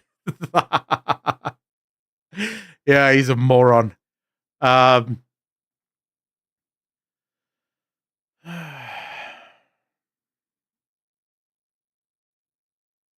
Japanese bombshell. A COVID vaccine database covering 18 million citizens has just been released for the first time. After reviewing the data, a top professor warned, the more doses you get, the sooner you're likely to die. What? The most terrifying finding was a deadly spike just 3 to 4 months after the final shot. Let's break down the data. Oh, what? Titanborn, how you doing, brother? On June 15th, a group of brave Japanese truth seekers did what their government wouldn't. They released a bombshell broadcast exposing vaccine data from over 18 million people. I don't know what any of these words mean, but okay. Journalist Masaku Ganaha posted on X, if the government won't do it, then the people should investigate the mass deaths of Japanese people. Database of 18 million vaccinated people revealed for the first time. The video featured member of the House of Representatives, Kazuhiro Haraguchi, Dr. Yasufumi Murakami, and the Information Disclosure Request Team. Dr. Yasufumi isn't just some fringe voice. He's a respected professor at the Tokyo University of Science, where he serves as vice director at the Research Center for RNA Science. He holds a Doctor of Pharmaceutical Science from the University of Tokyo and has authored over 100 scientific publications. But when the data went public, things got deeply unsettling. Pharma Insider at Aussie shared a clip from the broadcast. Dr. Murakami conclusion was blunt. The more doses you get, the sooner you're likely to die within a shorter period. Ooh.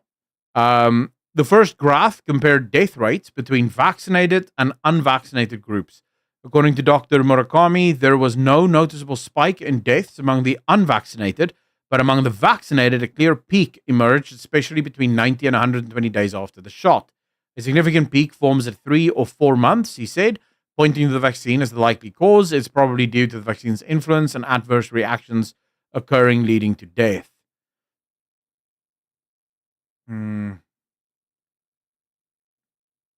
Because they're unvaccinated. You see, this just looks so fake. I didn't take the vaccine, and I don't believe that the vaccine is a good thing. But why is it so blurry? Usually that kind of blur means that someone was photoshopping the living shit out of it, and in order to hide their Photoshop, they make it blurry so you can't really see the blur. My man based. Dude, their previous leader got killed in a helicopter. Yeah, this one's gonna get killed by a bomb. Even if Putin wrote those things on social media about knowing where Trump is hiding and how he should be taken out, Joe, why would that be a problem? If Z and Putin wanted to do that, America would simply go to war, which neither Z nor Putin would not want. Right? They would want to go to war. And yeah, Trump isn't hiding, and Trump isn't trying to build nuclear weapons to bomb Israel. Right? I guarantee you that Z and Putin would tweet those things if they were at war with America. You can get the death toll numbers of each country for each year. In Japan, there was no uptick in deaths until lockdowns had ended. The added if the vaccine had no toxicity or didn't induce death, there wouldn't be a peak. That's the point. See, the thing is, I've heard so many different stories about COVID and the COVID vaccines. I didn't take the COVID vaccines, and the reason I didn't take them is because I didn't trust it. And I still don't trust it. I don't trust the fact that it was rushed, and I definitely don't trust the fact that they went, unless you make it impossible for us to get sued, we're not releasing this. Right? That should have been the first evidence of, let's not play this.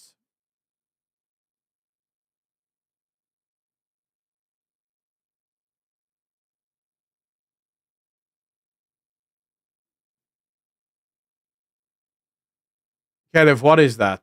Mildly funny. What are you linking me, sir?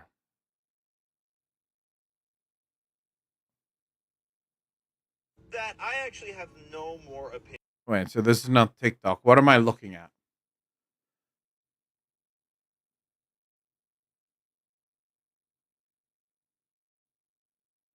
That I actually have no more opinions at all, because I don't want a drone the size of a bumblebee to fly through my cat door in 5 years and sting me with the make it look like he had a heart attack serum. I died after a bee stung him in the mouth during a polo match, triggering a heart attack.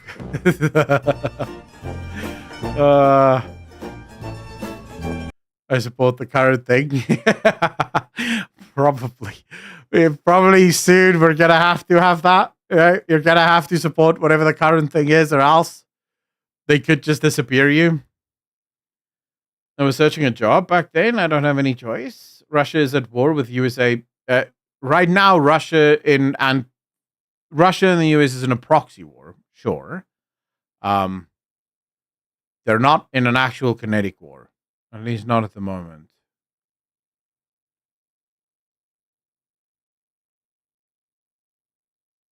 Answers enough that this did not happen. There is video, and this simply did not happen. What happened? New York City Controller Brad Lander was arrested for assaulting law enforcement and impeding a federal officer. Our heroic ICE law enforcement officers face a 430% increase in assaults against them. It is wrong that politicians seeking higher office undermine law enforcement safety and to get a viral moment. No one is above the law, and if you lay a hand on a law enforcement officer, you will face consequences. Based. Do we want a 30-minute react chat? No. No, we don't want to react for 30 minutes. We just want to chill. And we want to sort of scroll Twitter for a bit. Oh, shit. Here we go. Iran's doing shit, boys. Iran isn't scared of the US. Iran media, Mahmoud Nabavian, deputy chairperson of Iran's National Security and Foreign Policy Committee, issued a stark warning to the United States. Striking American bases is far easier for us than hitting Israel. If the US plans any aggression against Iran, it must first prepare 50,000 coffins for its forces. Wow. 18 ماه سرعت از می‌کردم که زدن اسرائیل برای ما شاید سخت‌تر از زدن پایگاه‌های آمریکا تو منطقه باشه. گفتم فاصله 8 دقیقه است تا موشک‌های ما بخواد برسه و اونم موفق نمیشه. الحمدلله سری هم داره. There's another point because my missile, let me say again, from our martyred commander, since I've often, may God bless him, may God mercy, what wisdom is there that his name was mentioned? He said, when a vessel is launched, you're a student.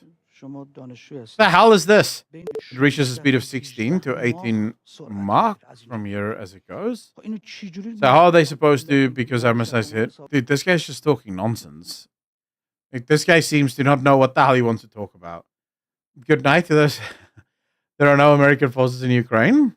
And I'll drop the vid on Discord thing to watch in your free time. Please do, Z-Vengeance. Please do. All right, so Iran says that they're okay with this. They'll go to war. How do you think that's going to happen, boys? How do you think that's going to play out?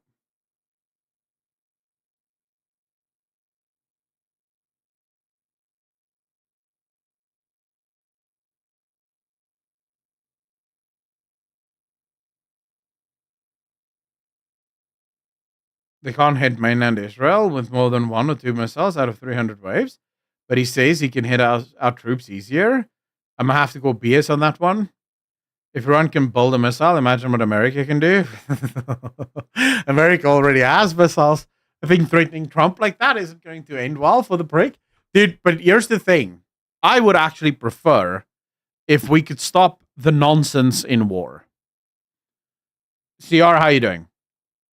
I'm doing very well. Thank you so much for asking. I would love it if we could stop the bullshit. I think we're all wasting time with this sort of pussyfooting about war.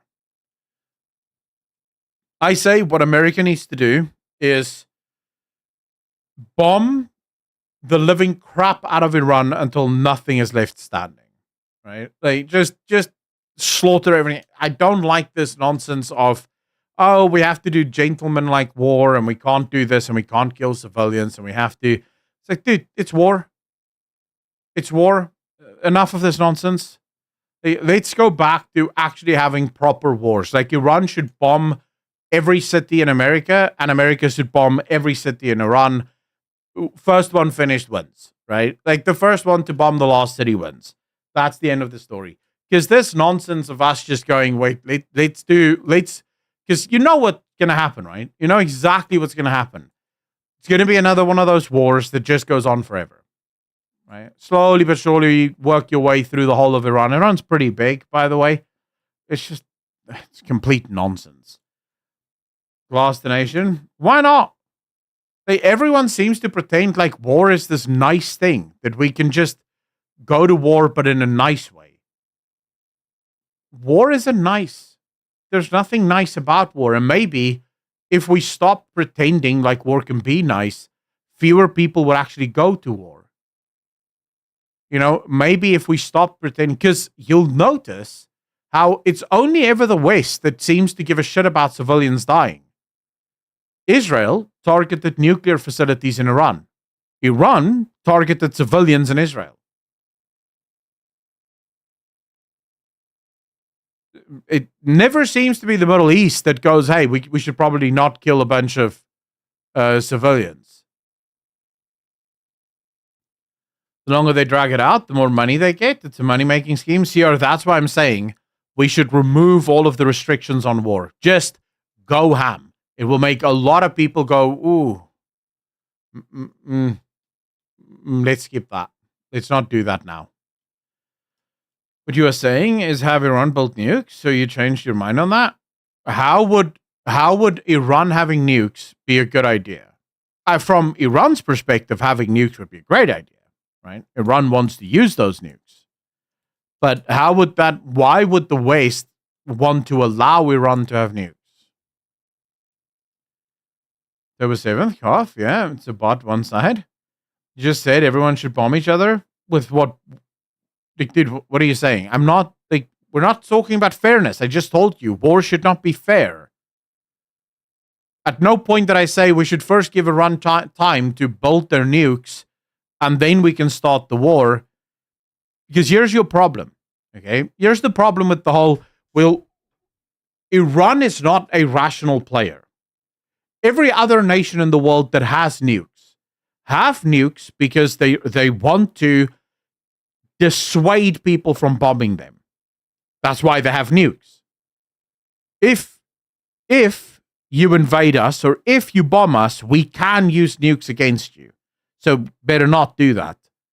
Iran is the only nation on earth that has said they don't give a shit whether you use nukes on them or not. When they have nukes, they will use them.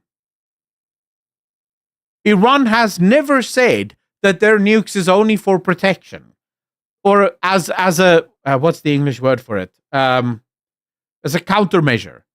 Iran doesn't want it as a countermeasure. They want it as a first strike measure. That's literally the only thing they give a shit about is using the nukes. A deterrent. Yeah, a nuclear deterrent. Iran doesn't want to deter anyone from using it. The second Iran bolts their first nuke, they're using it. They've said that, right? So for any country to go, well, we should allow them to bolt their nukes is crazy. It's like, why the fuck would you do that? Like, these guys have said they'll use it the second it's done. And the last thing you want is nukes going off, right? So no, I don't want Iran.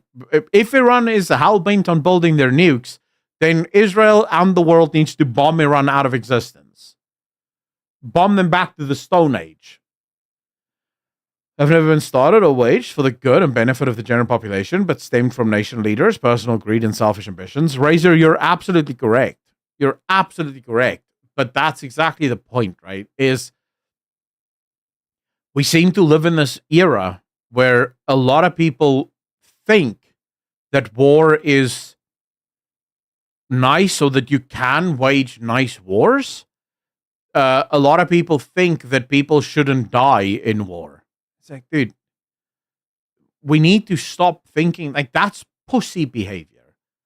War is ugly. People die. It sucks, but that's the truth. And the faster we can realize that, the faster we may actually get people to stop pretending like war is just nothing, right? It's weird that Saudi still don't do shit to Iran, even when they know their plan. So Saudi doesn't really have that much of an army. America is Saudi's army. That's the whole point. That's why Saudi uses the dollar for fuel. America provides the army. So Saudi can't really do much to begin with. Frosty, not wrong. You've been winning the war with your cholesterol.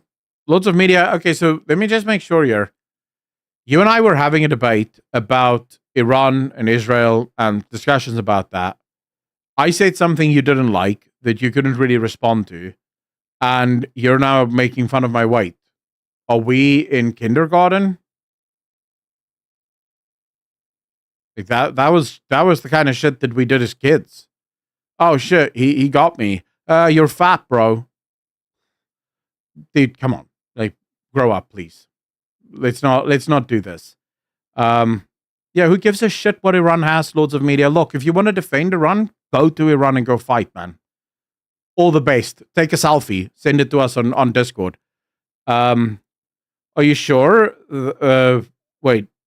Are you sure that the Samsung option isn't a myth? Do the Saudis still don't do shit to Iran? Israel will use nukes too, just for the sake of it. Read the Samsung option. Neither should have nukes. Let's see.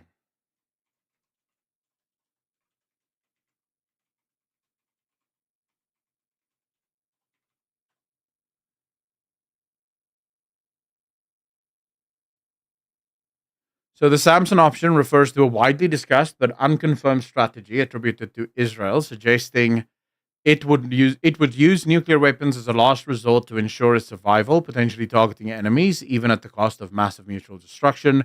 The terms come from Seymour Hersh's 1991 book, The Samson Option, which claimed Israel developed a nuclear arsenal and a policy to deter adversaries by threatening catastrophic retaliation, akin to the biblical Samson's final act of bringing down the Philistine temple.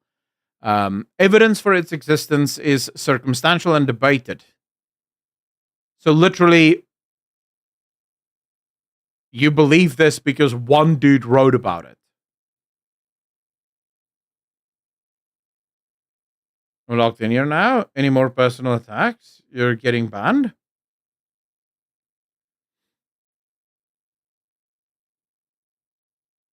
not trying to kill all Jews, then explain why they just bomb civilians.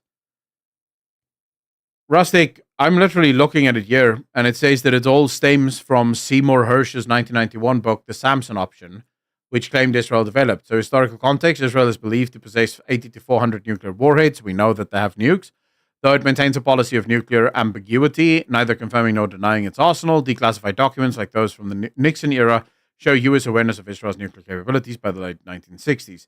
Hersh, citing unnamed Israeli and U.S. sources, described the Samson option as a doctrine where Israel would target regional enemies, example Iran, Syria, and even non-belligerent powers, example Russia, to ensure deterrence. He alleged Israel developed this after the 1973 Yom Kippur War. Israeli statements, leaders like Golda Meir and Moshe Dayan reportedly hinted at extreme measures during the 1973 war, with some interpretations suggesting nuclear readiness. However, no official Israeli policy document confirms the Samson option. Critics argue Hershey's book relies on unverified sources and sensationalizes Israel's nuclear strategy. Some scholars, like Avner Cohen, suggest Israel's nuclear policy is more about deterrence than an explicit doomsday plan. Others on X and web forums debate this possibility with no consensus. So, no hard evidence exists at all, right, for this. Literally just this one book that states that this may or may not have been a thing. More importantly, and perhaps the thing that should be discussed from the beginning, do you not think that every single country in the world that has nukes would do the exact same thing? Russia. If the world suddenly invaded Russia and Russia was on the verge of collapse, do you not believe that they would literally fire all of their nukes as a last-ditch effort? Do you not think America would do exactly the same thing as a last-ditch effort to try and save the day? Every single country on Earth would do exactly the same thing.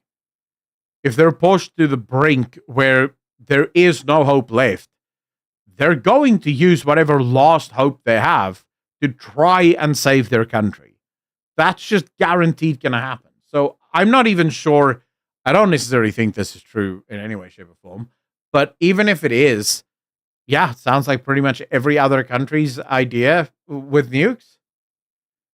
Rustic, when was Russia on the brink of total annihilation and they didn't push the button?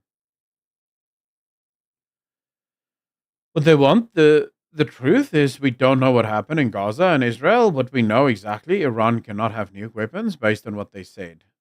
Nothing really has happened. We're in the same place as Reagan's era geopolitically.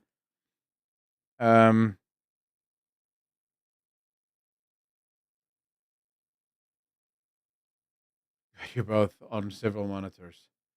Well, there you go. Grok is literally just an advanced search engine. It's not about Grok being wise or unwise. It's a search engine. Same with ChatGPT. It's same with Google. I could literally type this into Google, right? It's literally just looking at the internet and finding the evidence if it exists. If it's out there, it'll find it, right? Now, you've listed a number of books there, Rustic. Are these books based on this book? Or is it based on different evidence or different pieces of evidence? The Vengeance, what am I looking at? Get your holy toast to run explosions with Trump face. Oh, shit. Dude, Trump already invaded. Trump already has it. Look at that.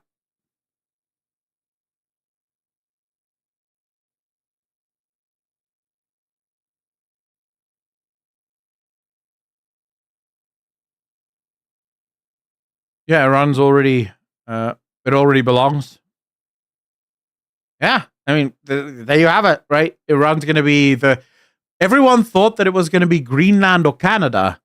Who knew that Iran would be the 51st state of America? Who could have known? That Trump is the emperor of mankind? Truth. Absolutely true. end of the Soviet Union. So, Lords of Media, the end of the Soviet Union wasn't as a result of war, right? The Soviet Union wasn't being pushed in on every side by opposing forces attacking it. It was collapsing under its own weight. Using nukes at that point would not have saved it. It would have done nothing because they would have used the nukes and they still would have died of starvation. So that's not quite what I said, right? That's not quite what we're talking about.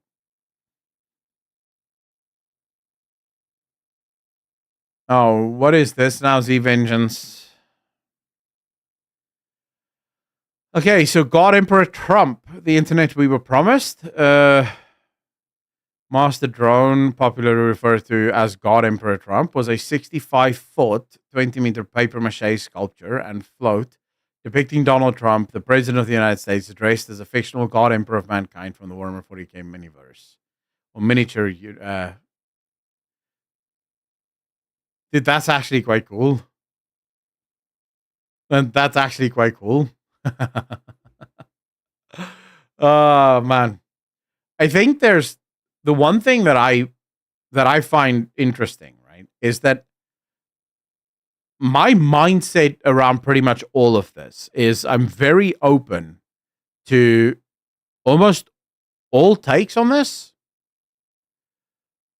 Like right now, my mind is telling me Israel probably is in the right for what it's doing in Gaza and with Iran, but it's not fully made up. Like, I'm not sitting here going, I will defend Israel with my last breath. It's more just all of the things I've heard and seen and read sort of tells me that Israel probably isn't the bad guy here.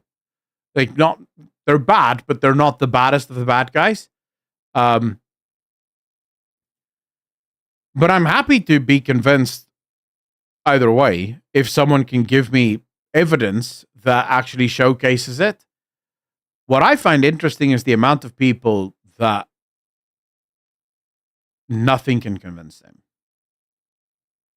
It doesn't even matter, right? It doesn't matter what you show them, what is there. They nothing can convince them. There's no convincing this person. They are absolutely convinced that Israel is the ultimate evil, and as a result of this, Israel has to die. Of course, they'll call it anti-Zionism because we should. The other one might be considered a bit too paintery, which I just I find a little wild. Like I don't know how you can I don't know how you can be so convinced of your own opinion. I care about nations. I care about people. Civilians shouldn't die. War. Rustic J. So here's my question. Why shouldn't civilians die?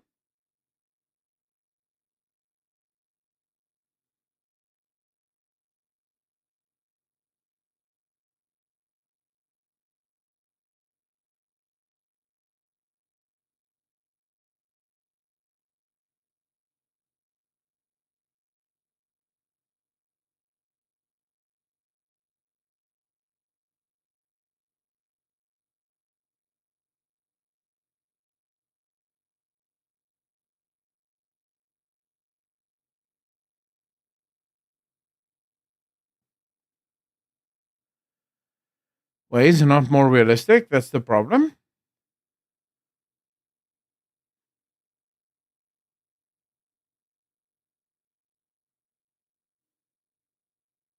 The thing is, I think a lot of people have bought the nonsense, right? A lot of people think of war as not war. They think of war as a kind of game where we should have all of these nice rules, right? About war. We should have all of these nice little things where we say, no, no, no. You can go to war, but don't kill the civilians. You can go to war, but don't do this, don't do that, don't do this. And my question is, why? Why is your bloodthirsty? Lords of Media, you seem to now throughout this entire conversation, you have displayed a level of intellectual dishonesty, at least. Do you seriously think that what I'm saying is because I'm bloodthirsty, because I want to see millions die? Or are you capable of understanding the philosophical point I'm making?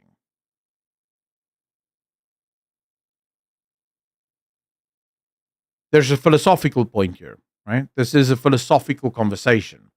Spend 5 seconds thinking about it and then try to say it again. Most civilians couldn't care less about the stupid decisions their leaders make, and they get dragged into a pointless war that's only going to benefit those in the positions of power. Yeah, I have no problem with that. But those leaders are in power because people voted for them. Or those leaders are in power because the people aren't overthrowing those leaders. Either way, those leaders are in power because most of the population won't do anything to get rid of those leaders. It's as simple as that, right? Most of the civilization and most of the population are too either corrupt themselves or bought into the whole process or just too cowardice to change it. Those are your leaders, and it sucks, right? But there's this pretense the world over that we can somehow make war pretty, and we can make war beautiful, and we can have wars where civilians never die, and we can have wars where we keep the death toll to a minimum. That's never been the case throughout all of human history. Throughout all of human history, that's never been the case. Not a single nation has ever gone to war against another nation with the express idea of not killing as many of the other side as possible. It's only nowadays that we sort of go, well, you're not the civilians. Now, that doesn't mean that I think if you're a just leader and you're a righteous man, that you wouldn't go to war and try to not kill civilians. Of course you would. That's why I'm saying this is a philosophical conversation. I have a problem with the philosophical idea that people think that civilians can never die in war. Like it just cannot happen. I say, well, that makes no sense. Right? That makes no sense whatsoever. Civilians have died in every single war since the dawn of mankind. There's never been a single war where civilians have not died. The pretense that it should somehow be theoretically possible is insane to me.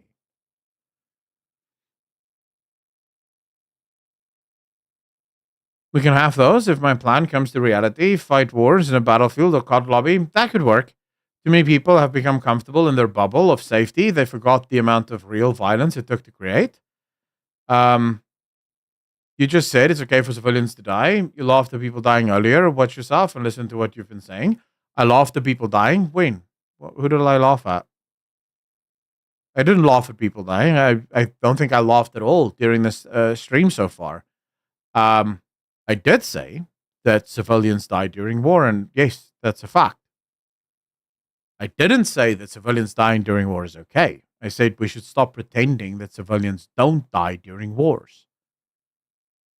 And we should stop demanding that civilians don't die during wars. War is war.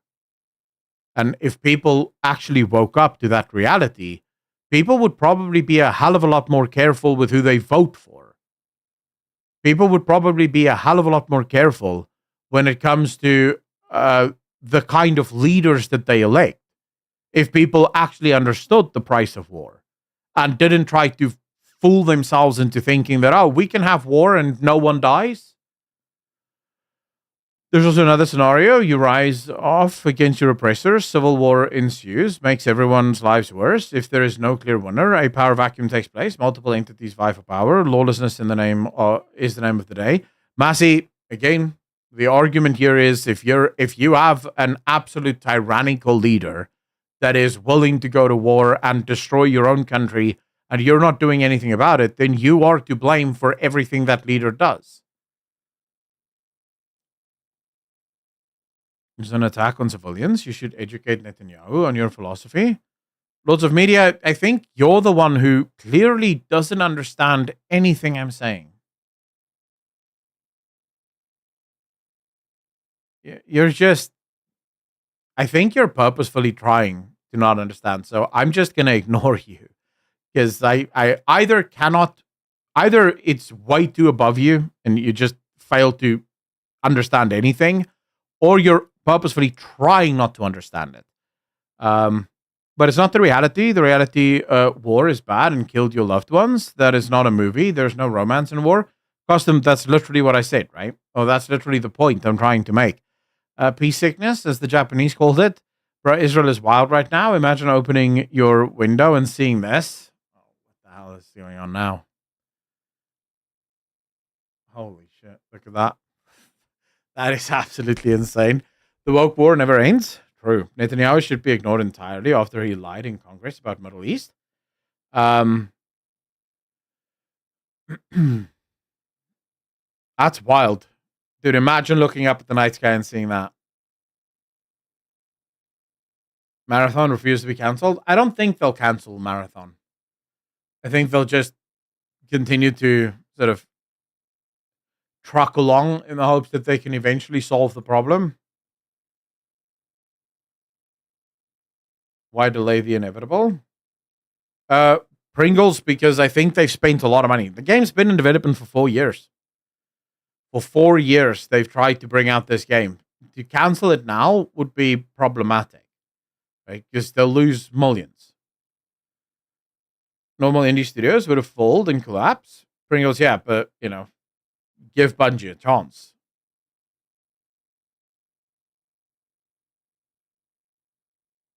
Let them fail in their own time. And Bungie is allowed to continue shit games? Well, that's just how it is, no?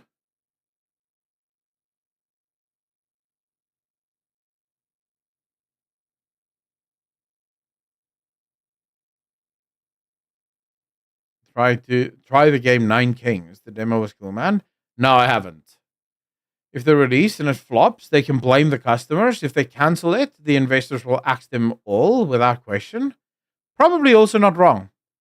Normal indie studios don't release slop and call quadruple A.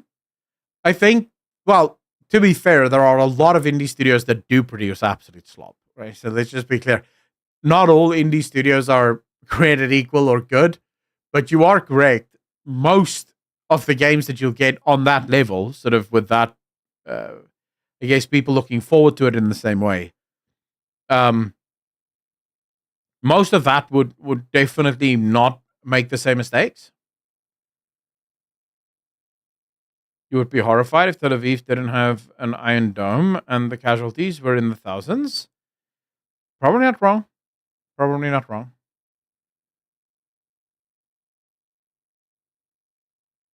It seems like your argument is Israel should be allowed to bombard civilians without issue, but I just feel like your position would change if the US wasn't your vassal providing support.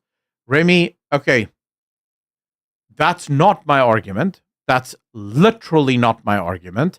I also never made that argument.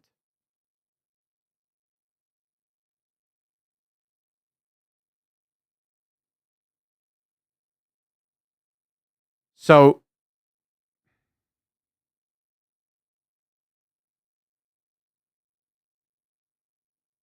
so I did not argue for total war. I argued about perceptions. In other words, idiot, fuckheads, hippie pieces of crap coming out of college who think that war can be waged without a single civilian dying and that war could be pretty and beautiful is why we have leaders who are absolutely gung-ho for war. Because they think war can just be waged for funsies. And that civilian casualties is just not a thing that should ever exist. It's absolutely unacceptable and we cannot have it. Not realizing that there has never been a war in the history of mankind where thousands, if not tens of thousands of civilians didn't die as a result of that war. War is ugly, war is nasty, and even if you try to minimize the civilian casualties, you're still going to end up with tens of thousands, if not hundreds of thousands of civilians dead. And the problem in the modern era, philosophically speaking, is that we have a bunch of hippie pieces of crap left-wingers, and probably right-wingers at the same time, who seem to think that they can have this kumbaya kind of wars. They can all sit around the fire and hold hands and sing about the good times of war, as the bombs drop around them, because they're civilians, they're safe. The bombs won't kill them. When in reality, we need to wake the hell up and realize that the world isn't sunshine and roses. There are no such thing as casualty-less wars. There's no such thing as civilians not dying in war. War is ugly. And if war is going to be ugly and people realize that war is ugly and people wake up to that reality, you'll probably see far fewer wars. That was the argument. At no point did I argue that Israel should absolutely go gung-ho, just bomb the whole place. I was making a point. My point was that that's war. And now, because our toys or our weapons are bigger, right, we like to pretend that, we shouldn't kill all the civilians and we should kill no civilians, in fact. But the truth is, why? If we're going to be okay with electing people that want to go to war, let them go. Let them go off and kill every last civilian. Because that's war. Never throughout the history of the world have armies tried to stop civilian casualties. In fact, most armies in history would target civilian casualties. Right? They would try to kill as many civilians as humanly possible. That would be the goal. You're entirely right about civilians never dying in war. The Swedish and USA war against the Barbary had 0 civilian deaths. However, people were injured. I mean, you could probably find a handful of wars where civilians didn't die. But are you going to tell me that that's not the norm? Because there's always going to be exceptions to rules. I acknowledge that. But if we go by the rule, would we say that the rule is that civilians don't die during war? Because I would argue that that's just fake. That's just not how it is. Can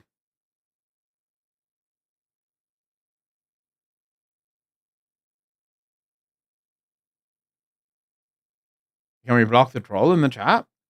CR, I rarely, if ever, block people. So he'd have to go quite far for me to go, I'm sick and tired. Right now, I'm just ignoring him because it's easier.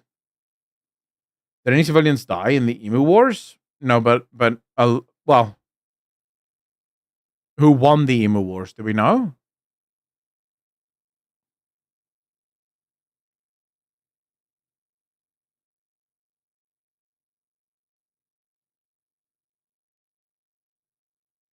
Lots of media. When you make a good point, I'll probably acknowledge it. The easiest way to force surrender is make civilians uncomfortable and scared. Americans have always been too far away. That's why they don't understand war. Pete, the problem is that you have, and it's not just Americans, because there's a lot of people in chat that aren't American, but still retarded.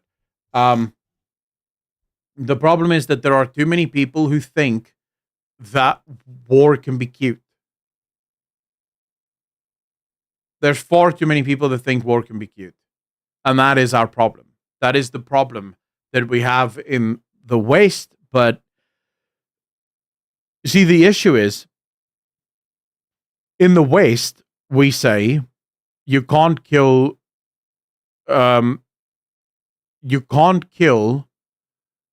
civilians, right? Civilians can't be killed. That's war. No civilians die.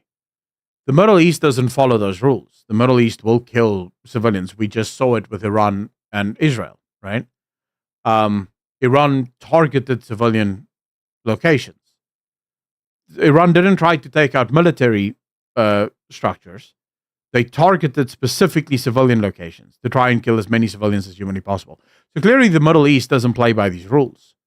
But the rules for the West is, no, don't kill any civilians. That's so evil and mean. How dare you? War is war. Right? And the sooner people realize that, the sooner people will stop playing games when it comes to electing the right people and making sure that you don't go to war for stupid reasons, right? That's the point. Remy, I would say when your points will finally have some logic, then we'll gladly agree with you. Razor, so which one of my points have not had any logic to it?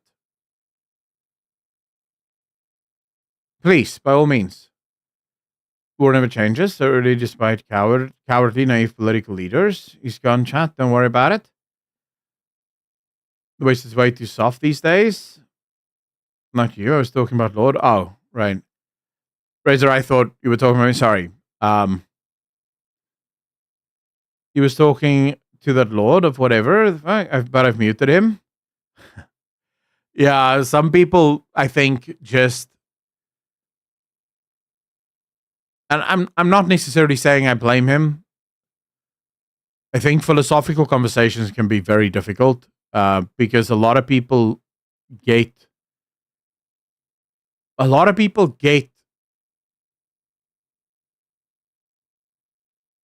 way too emotionally involved in philosophical conversations. Right? So they can't separate their emotions from the actual conversation. Collateral damage is almost always inevitable. The just thing to do is to try and mitigate it as much as possible. The problem is some of them target civvies. Well, Frostycool, that's exactly my problem, right? That's exactly why I keep making the same sort of argument, especially when it comes to Iran, right? We can talk about Hamas here as well, because Hamas is doing the exact same thing.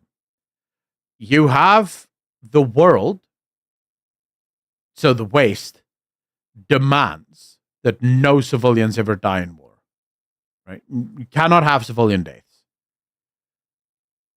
But then, literally on the other side, the person you're fighting has no issue killing as many civilians as possible, including their own, by the way. Like Hamas has said that they will sacrifice every single Palestinian if it means the death of Israel. They don't give a crap about their own civilians. I mean, they use their own civilians as human shields, right? So clearly, Hamas doesn't care. Iran, similarly, would not give a crap. They would sacrifice every single civilian they have in order to finish and end the war, because that's really the only thing they care about. So what do you do against an enemy like that? You have your own people screaming about some kind of gentleman war, right? But the enemy doesn't play by the gentleman rules. The enemy wants to destroy. And the enemy doesn't give a shit how it plays out, just as long as they end up winning. The main reason why an asymmetrical power like Iran engages in terrorism and guerrilla tactics is due to a lack of resources. If Israel didn't have... Okay, so Remy, that is just utter nonsense.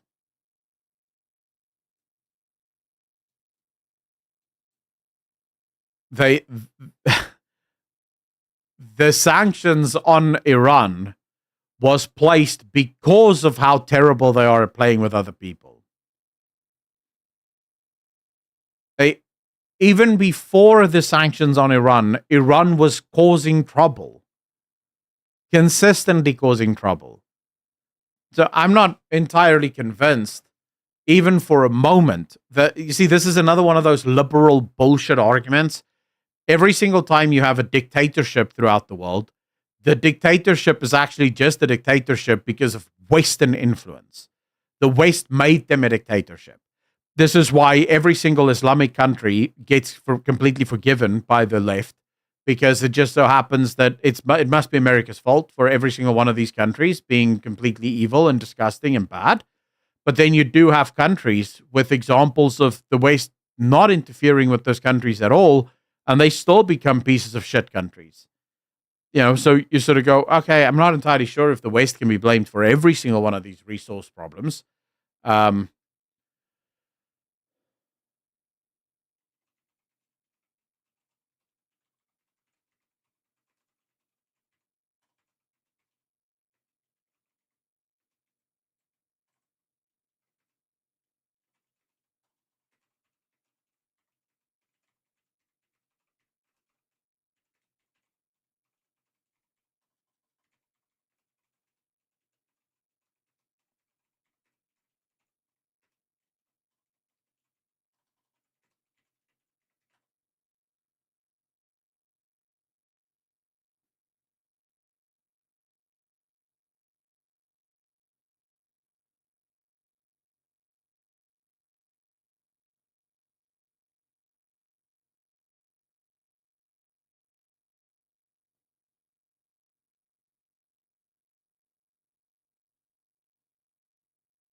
Sorry, just maybe they should have invested in development and national security, including anti-missile systems, but they choose nukes, and I'm laughing at their paper down. Literally said their sole focus in life is to destroy the entirety of Israel and the Jews, so it ushers in the lost prophet. Some of you people would give Hitler a discounted gas bill. Wait, let's be racist, but hear me out. I think there's something wrong in the Middle East, either by their leaders or the race. They're barbaric. Not the race. It's dude, the problem is fundamentalist Islam. If you remove fundamentalist Islam, everything else goes away. So, for example, here is the what they call 12er Shia, right? So Shia is the branch of Islam that Iran holds to, right? 12er Shia. Now, 12er Shia believes that the last prophet, the Mahdi, will return on the day of judgment, and that will bring about the sort of paradise and stuff. When it comes to the 12er Shia, right, regarding the specific claim that 12er Shia believe the Mahdi will not return until every Jew is dead, this is not a mainstream or authentic doctrine in 12er Shia theology. No primary Shia texts, such as the Quran or reliable hadiths from the Al-Bayt explicitly state this. The idea appears to stem from certain apocalyptic hadiths, often cited in both Sunni and Shia traditions, which describe conflicts involving Jews during the end times. One commonly referenced hadith found in Sunni sources like Sahih Muslims mention a battle where Muslims fight Jews, and even natural elements like stones and trees reveal hidden Jews, leading to their defeat. However, this hadith is not universally accepted among Shia scholars as definitive. See, this is the problem. This is the problem with Islam. Because you have so many different schools of Islam, so many different views in Islam. So you have some Muslims who, for example, won't believe this at all. Right? So some Muslims will say, no, this is nonsense. We're not going to believe this, right? But you do have others that do, right? And that's the big problem. If you listen to the supreme leader of Iran and you listen to Hamas, for example, they very much hold to this. Thank you. Right? They very much believe this. Razor, by the way, thanks for becoming a member, dude. Really appreciate you. Welcome to the channel. Thank you. They want to destroy the Jews. They want to destroy the Jews. They have no interest in not destroying the Jews. From the supreme leader's position, the Jews have to be destroyed. End of discussion. Right? Now, luckily, this is not a view that most Muslims hold. Hence why most Iranians hate the supreme leader. Right? Most Iranians don't like the supreme leader. Most Iranians would love if the supreme leader and the Islamic fundamentalists could be destroyed. That's hence why the supreme leader is a dictator that maintains control through violence. Because that's the only way he can maintain his control. No one would ever vote for him. So most Iranians don't hold to this view. They don't believe that all Jews need to die. But the supreme leader does believe that. Right? So when you say something's wrong in the Middle East, it's this, right? It's the fact that you have so many different branches of Islam, and some of them are very bad. Some branches of Islam call for complete destruction, call for the death of all non-believers, call for the death of all Jews, call for the death of all this, that, or the other. And because all of these are at least legitimate interpretations of some hadiths out there, it makes it incredibly difficult, right, to really contain. You know, you think of major Christian doctrine. You have the Catholic Church, and you have the Protestant Church, and you have the Eastern Orthodox Church, right? These are the three major branches of Christianity. None of them have a different view of the end times. None of them have a different view of how Christians should act or react to stuff. The things they disagree on are personal stuff, right? It's how you should worship or how you should come to God. These are the main things that they disagree on. They don't have, whereas you don't have that in Islam, right? You have certain sects and groups of Muslims who believe wild shit. Imam Mahdi and my doctrine, but have different version.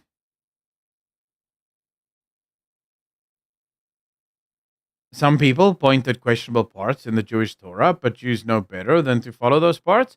Michael, okay, so I hate when people bring up the Old Testament, right? Or the Torah, as the Jews would call it.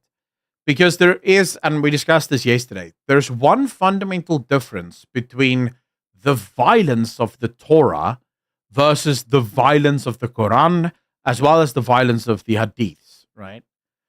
The violence in the Torah is always limited to a specific time, a specific people for a specific offense.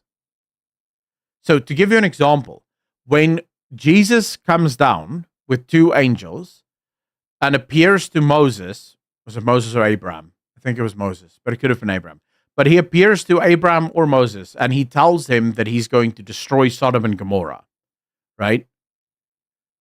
Jesus does not tell the Jews there, any city that engages in sodomy, any city that engages in homosexuality must be destroyed in the way that I'm destroying these two cities. Not at all. They were warned.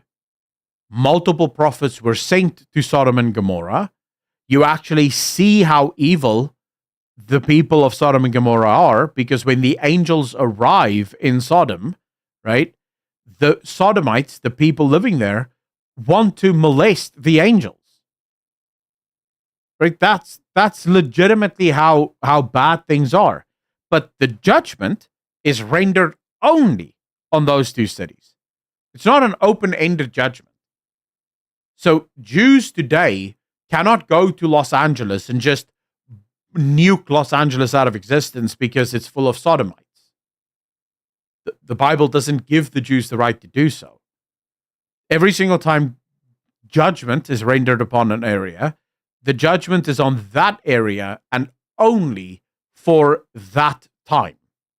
And once the judgment is over, the judgment needs to be moved on to, right? I mean, if Miami is full of sodomites, the same would apply. They can't bomb them because there's no open-ended call for that, right? In at least for Christianity, but even for Jews, the final judgment is God's, and it is God that will render the final judgment on mankind. It's not up to us as humans to render that final judgment. In fact, at least as Christians, we're told that if we were to render final judgment, we would be judged by the same measure that we judged.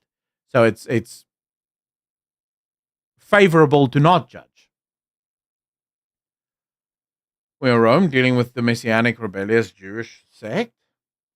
Sometimes I feel disgust on them, using religion to justify their horrible actions. My blood boil, but so destructive. But I must admit, it also exists in my religion. Custom, I think we spoke about this yesterday, and I do think that Islam needs reformation. The problem with Islam is I'm not sure it can be reformed. I'm not sure Islam can be reformed because of the way in which Islam is sort of built. Yeah, I don't know. I think it's going to be hard. I think it's going to be very hard. But we'll see. We'll see. Stranger things have happened.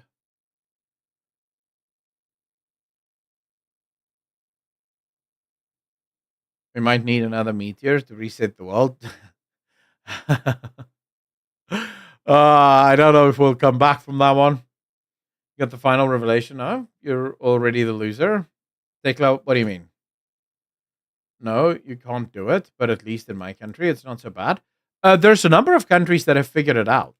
There are a number of countries that have figured out how to solve the Islamic issue.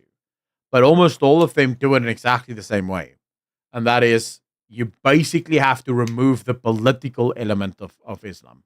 You see, the reason Christianity has never been the problem that Islam is, and why it probably won't be the problem that Islam is, Christianity doesn't have a political element.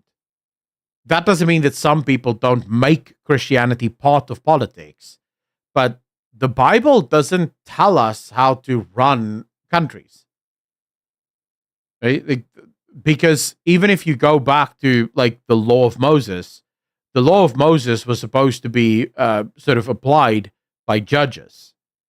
The law of Moses changes when the king becomes, when Israel is finally given a king, and by the time Christ comes, at least the rules, so the laws, the societal rules, are completely replaced, right? So the concept for, at least in Christianity, it's very difficult to run a political campaign. Doesn't mean you can't have Christian underpinnings. Of course you can, right? So you can have Christ as a foundation in politics. I think America is a great example of Christianity being the foundation of the country and of the legal system and of how the system is set up. Christianity works very well as that, but Christianity is not, as it were, um, uh, it cannot be a political system. Islam is different because Islam has both. It has the religious element, but then it also has very much the political element. And you need the political element, right? Now, the countries that have done it successfully are the ones that have said, screw the political element. You can have your faith and you can have your religion, but the political stuff, you leave that at home. We're not going to allow that. Those tend to do well.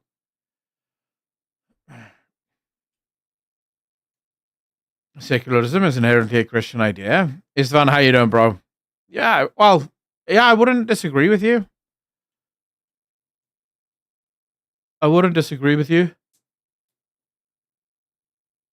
Islam is what you get when you combine the Bible and the Constitution. Kind of, to some extent, yes. Thanks. My country did that. Costin, which country are you from? Because I know there's a few countries that have done it very successfully.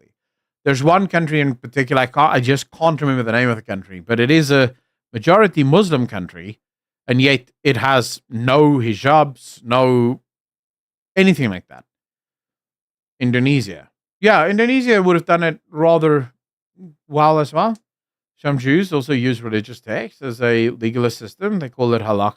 So, Remy, yes, that's true, right? There are Jews that do that.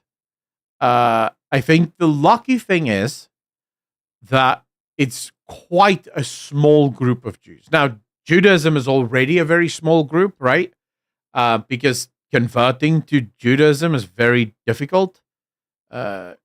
Most people don't do it, so it's already a very tiny religion. But then also, most importantly, that group is rather tiny.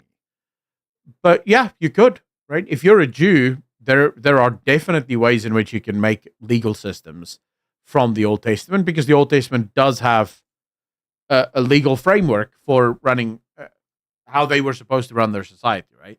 Quickly want to go to the bathroom.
All right, we're back. And no, someone just before I left, someone said I thought they're based on descendants. No, so custom. No, you can have what is called proselytes. Right, so a proselyte would be a Jew by conversion, not by birth. So you have today. I would say most Jews today are Jews culturally and racially, but not religious. So they don't follow the Jewish faith. They're just Jews because, they were born as Jews. That would be, I would say, probably the majority of Jews today would not be religious, but by birth. But you do get proselytes. Even in Jesus' bloodline, there are 5 females in Jesus' bloodline from King David that aren't Jews. They're proselytes. They come from other tribes and they were proselytized into the Jewish tribe. Does anyone say no that Sharia require, and do they expect non-Muslims to be... Wait, who wants Sharia law? I thought Indonesia was pretty extremist in their view of Sharia. A poll said like 70% supported it. I don't know, it was a Pew Research poll, but Custom seems to say that Indonesia is pretty lax in their view of fundamentalist extremism. We can check. Let's go.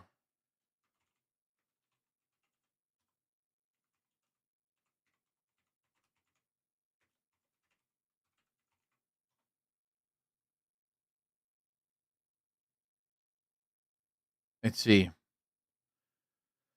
Indonesia, the world's largest Muslim majority country with about 87% of its 270 million people identifying as Muslim, mostly Sunni, is often described as a model of moderate Islam due to its secular constitution and pluralistic traditions. However, the question of fundamentalism is complex as it involves a mix of cultural, political, and religious dynamics that vary across the archipelago. What does that word mean? Archipelago. I've heard the word before, but now I can't. Archipelago, isn't that? It's a type of land, no? This is a type of world, like a type of a feature, isn't it? Religious dynamics across the archipelago. Lots of islands. Yeah. Okay. So it's a feature. It's a collection of stuff. Oh, okay. So island chain. Okay. Cool. Below, I'll break down the state of fundamentalism in Indonesia, drawing on its religious landscape, historical context. Okay. Indonesia is constitutionally secular with the state philosophy of Pancasila, emphasizing belief in one God while guaranteeing religious freedom. The government recognizes 6 official religions: Islam, Protestantism, Catholicism, Hinduism, Buddhism, and Confucianism. Despite this, Islam plays a significant role in public life. Okay, so evidence of fundamentalism, rise of conservative and hardline groups since the 1980s, Saudi Arabia's export of Salafi ideology, which emphasizes return to early Islamic practices and rejects cultural innovations, has influenced Indonesia. Salafi radio stations like Radio Raja and boarding schools have proliferated in suburbs like Bogar, Bekasi, promoting... Okay, so there is a rise in conservatism here. Apocalypse, how you doing, bro? Do they do anything anymore? Why is that, Apocalypse? The USSR, identification for dissidents. Political influence and blasphemy laws. Indonesia's blasphemy law, 1965, and religious harmony regulation, 2006, have been used to target religious minorities, including Shia and Ahmadiyya Muslims, as well as Christians and atheists. So they do have some weird stuff, right? Discrimination against minorities, religious minorities, including Shia Muslims, face increasing hostility. A national anti-Shia league and mob attacks. Social trends, urban middle-class areas show rising Salafi influence with visible markers like niqabs and strict gender segregation. Okay, so it seems like, I think it depends on where you are, kind of, right? So you have, from Custom's perspective, probably not as extremist because of where he lives, or maybe because of the area that he's in, maybe because of the friends that he keeps or whatever. But it does seem like there is some kind of growing sort of fundamentalism. Now, where it would be interesting is to figure out how many people have already sort of become conservative hardline. Because realistically, you need less than 5% of a country's population in order to overthrow that country and form a new system. 5%. Historically, every single coup d'etat was carried out with just over 5 to 10% of the population. No more. Because as it turns out, most people of a population will just go along with whatever they're told. They won't fight. So even if you have a country where most people agree on something, if about 5% of the population decides to pick up arms and go to war, the other 90% will just say, okay, it's fine. We'll go with whatever. This is why you have countries like Iran, for example, where the majority of the people in Iran don't believe that everyone should be killed, right? They don't believe that all Jews should die. They probably don't even want to be at war with Israel, but their leaders want it. And the way the leaders got to that position was with about 5 to 10% of the population of Iran. A search engine equals cannot find what you are looking for. AI search engine, you immediately find what you look for, but it is wrong. Michael, so the thing is, I think it depends on what you use it for, right? So the way I ask my questions of Grok, I have found it to be relatively on point because it will usually provide me with evidence, right? But then it will also provide me with counter arguments. Because when I ask the questions, I try to leave them as open-ended as possible. So, like, for example, how fundamentalist is Indonesia? That's super open-ended, right? It's not, I'm not trying to sort of force it down one perspective. Just asking it an open-ended question, and it will provide me with for and against arguments, connections to Shia beliefs, all the rest of it. I think the problem comes in because, remember, it is just a giant search engine. If you ask your question in a specific way, it will absolutely give you the argument you want. And more specifically, it's been coded to agree with you eventually. So if you continue to push it, it will eventually just give you the answer you want. Because that's what it's been coded to do. So whenever I ask Grok questions, I always try and ask them as open-ended as possible. That way it provides me with for and against arguments, and it tells me where it comes from, right? So this is the thing I love most about it, is that it will give me the sources for every claim that it makes. We're on Twitch or calm, collected emotion, peaceful. Ugh. What are the YouTubers doing? We have that problem before. Government have their way, but interestingly, their number never grow. They just never exposed again, and suddenly their power just disappear. Sadly, some people use AI searches wrong, and yes, AI can invent stuff. Oh yeah, 100%. Like, if you ask AI a specific question, it'll 100% eventually come up with what you need it to come up with, right? Hence why I think I've pretty much always only ever used it in super open-ended ways. If there's something specific that I need to know, I'll go to that. But then I'll immediately push it, like I'll go immediately outside and I'll start searching for actual studies. So what I often do with AI is I'll ask, can you provide me studies for the following thing? And then it'll just give me a shit ton of studies. And then I'll go read each and every one of those studies. Because I don't actually care what Grok has to say. I just want to see the studies. I think we have been through this dialogue tree, Echo. Yeah, but, I haven't received an upgrade yet to my software.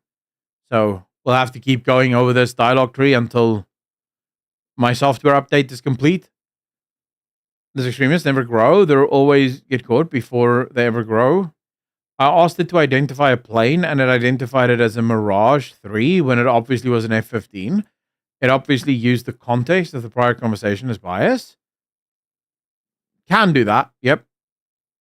Although I will say, in that regard, I find ChatGPT to be far worse. I'm not saying Grok doesn't do it also, but I find ChatGPT, one of its nice functions is the fact that it remembers your arguments, right? So it remembers the stuff that you asked it. But what I find is it can sometimes remember what I asked it before way too much. Like, I don't want you to remember it that much. Give me a new answer, one that isn't influenced by the previous conversations we've been having. Prior to the Shah's overthrow, Iran was the most westernized country in the Middle East. True, Balsar? True. There is an infamous case where a lawyer in a case referred to a non-existing case, and AI had suggested. I remember seeing that. I think we watched it live on stream, actually, where the judge just apparently was quite dumbfounded at the fact that this guy didn't even double check.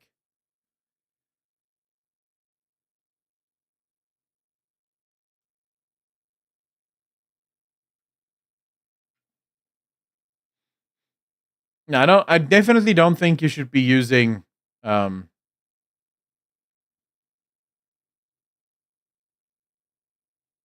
don't think you should be using AI as like a be all end all.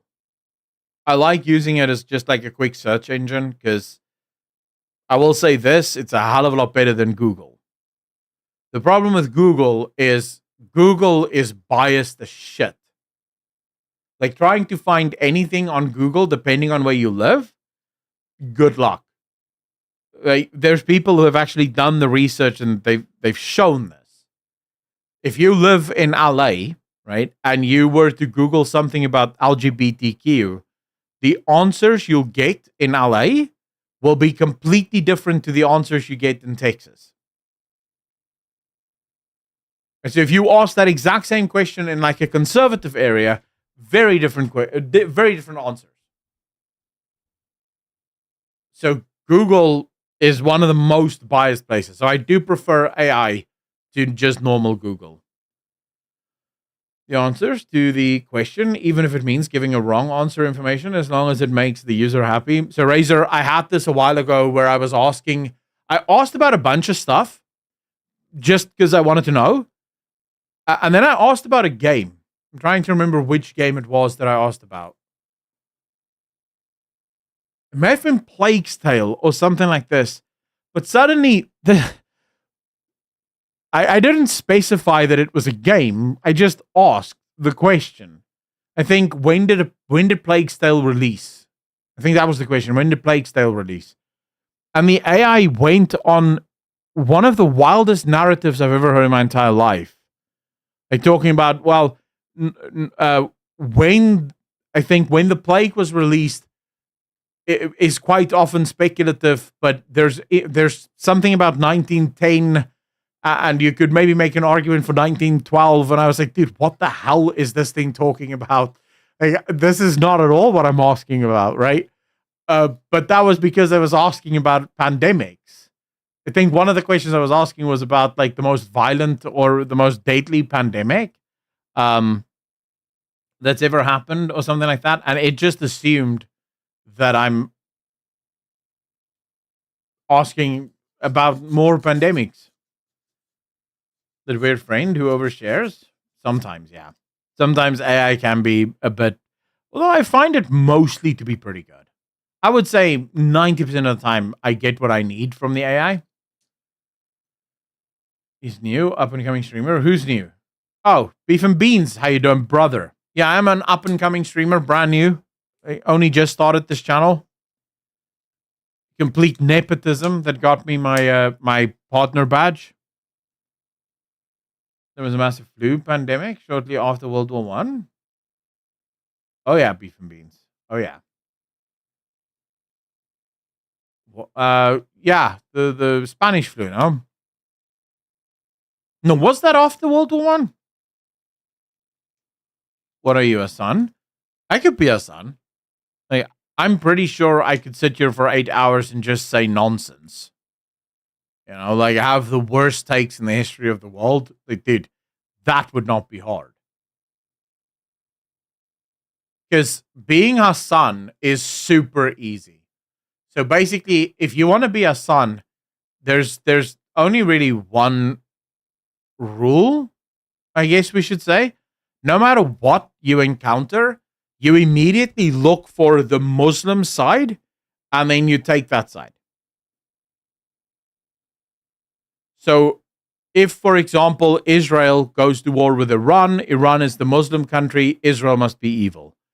If if America goes to war in the Middle East is Muslim, therefore America is evil. If someone killed another person, if that person is Muslim or at least close enough related to a Muslim, then that person must be good and the other person must be evil. So Hassan's entire worldview is effectively Muslim good, everything else less good, unless not Muslim, in which case who's the most Muslim of all the not Muslim people? That's Hassan. I could do that. That wouldn't even be hard. They follow their own interests. Not wrong. Klopia, how you doing, bro? Hassan must be fuming now. Why is that? At our streams, 3 hours in those, just staring at an empty chair. 5 hours just lying and calling people pedos. Play some terrorist propaganda and cackle like a hyena when someone mentions how much better Asmongold is. True. Even Muslims don't want to keep him. Well, look who his family is. Of course he thinks like that. Do you think he is just stupid or is he just plainly eating propaganda? No, so my personal opinion, I think Hassan is an asset. I think Hassan is being paid by some extremist groups to basically run propaganda on their behalf. Either that or, like, I don't want to say that someone isn't just absolutely stupid, because stupidity and retardation definitely exists. But I personally think he is just 100% a terrorist asset. Don't forget to be against capitalism, but use everything they make. Oh, Mega T, that's also true, yes. Dude, I'd love to be a communist like Hassan. Damn it. I should have been a communist like Hassan. Dude, I didn't think that communists could be that rich. And I thought if you're a communist, you have to share your wealth. Turns out, no. If you're a communist, you get to keep everything you make. And ironically, more base than him, and he's a hardcore leftist. True. Hassan, the embarrassment like Greta is for us Swedes. Michael, I wouldn't say that Americans are too embarrassed by Hassan, because Hassan is Turkish. Russia would love to have him. Dude, he doesn't like Russia. He thought that Russia was cool because, communism and all that. But then Russia sort of invaded Ukraine. That made it really hard for him because he wasn't entirely sure who he should team up with. I think it's even harder for him now because Russia is helping the Muslims. So now Hassan is really... That's why he stopped talking about the Ukraine war. Have you guys noticed that Hassan doesn't talk about the Ukraine war anymore? Because it's really hard. On the one hand, the leftists are on the side of Ukraine, but also Russia is sort of helping the Muslim countries. So Hassan is sort of caught between a rock and a very hard place. So he doesn't talk about it at all. The Turks are, though. Erdogan would flay him if he went to live there. You think so? 99.99% of Americans have no idea who Hassan is. Well, not according to Hassan. Hassan, and this is the source, trust me, bro, was at the rallies, the peaceful protests of the leftists. And he said that almost half of everyone there is his fan. And it must be true because he said it on stream. And knowing Hassan as well as I do, man does not lie.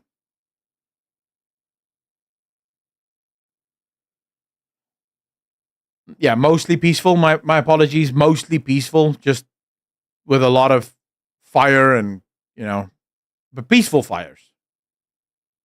Warming fires, really. Didn't he get shot? No. Sadly, no. Sadly, no. They never shoot the people they should. Man, I don't understand it. Like, Israel is literally bombing Gaza every single day, but they can't even bomb one boat in the harbor. What good is Israel if they can't even do one job? You know, the one job that would have united the whole world, on literally celebrating Israel, and they can't even do that.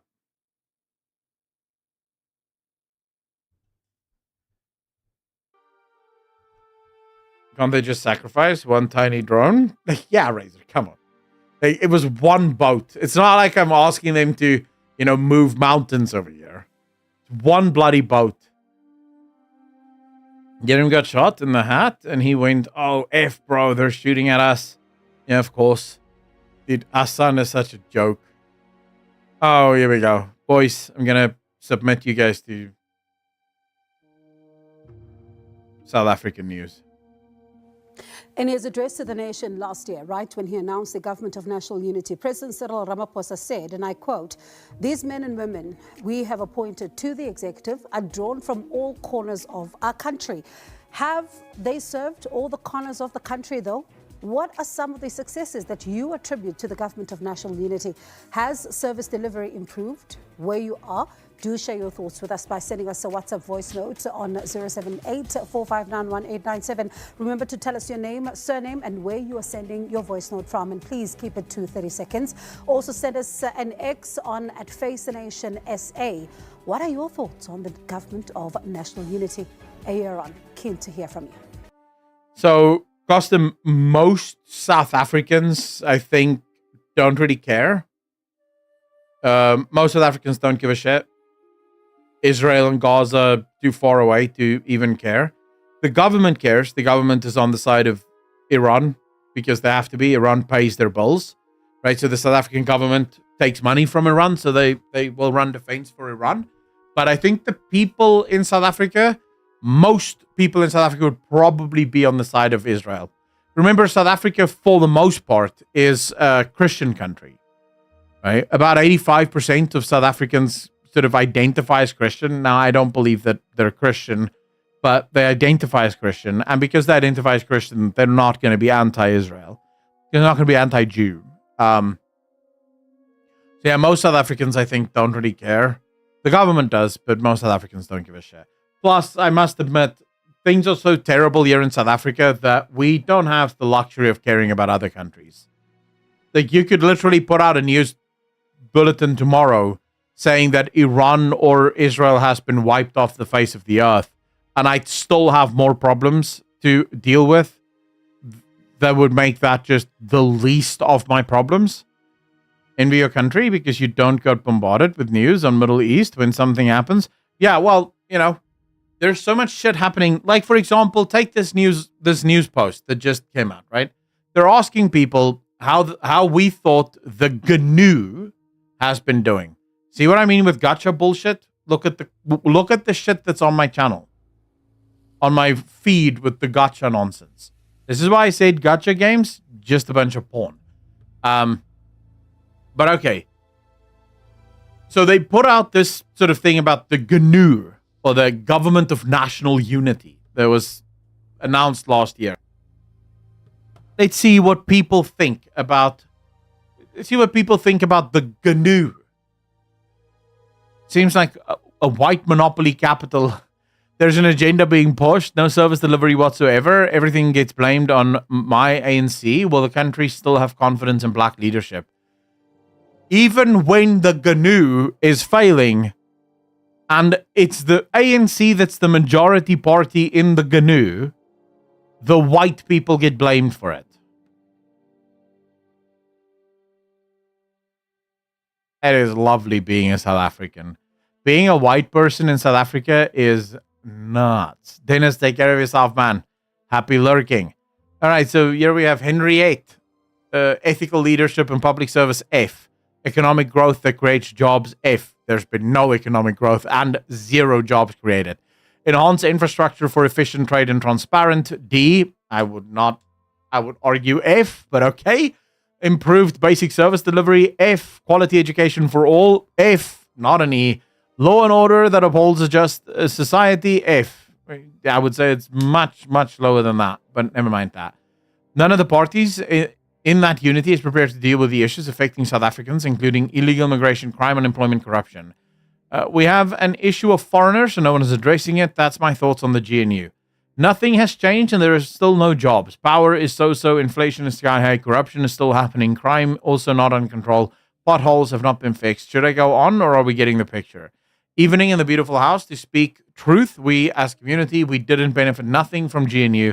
We only got fights and misunderstanding between our leaders and Makobi, Vincent, and Springs. Total failure and waste of taxpayer money. True.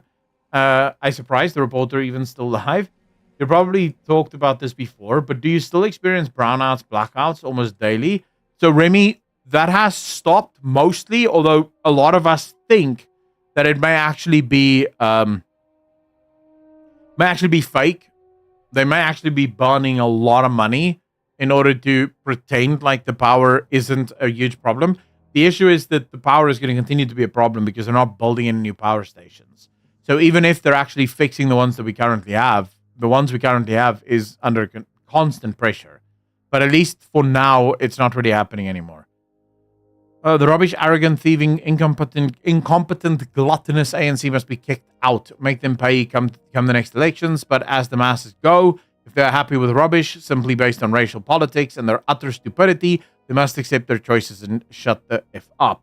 It delivered no action with bunch of talks. You mean the ANC? I'll tell you guys what I think of the GNU, the Government of National Unity. The GNU is doing exactly the way that I thought the GNU was going to do. Insofar as it was neither going to be a government, nor was it going to be national, nor was it going to have any unity. The idea that South Africa is in fact a rainbow nation is a lie. There's nothing rainbow about South Africa. South Africa is a country with dozen plus cultures, dozen plus languages. Most of these cultures and languages do not get along. Most of these people do not like each other. Most of these people do not work together. And the GNU is doing exactly that. The GNU is showcasing the severe differences that we have in this country between people. Now, most people aren't ever going to be able to agree because we have the ANC, for example, that wants to be a communist government. They want to have communism at the forefront. You have the DA that wants social, sort of market socialism, right? They're not, people like to pretend like they're right-wing. They're not right-wing. They're left-wing. But they're market socialists.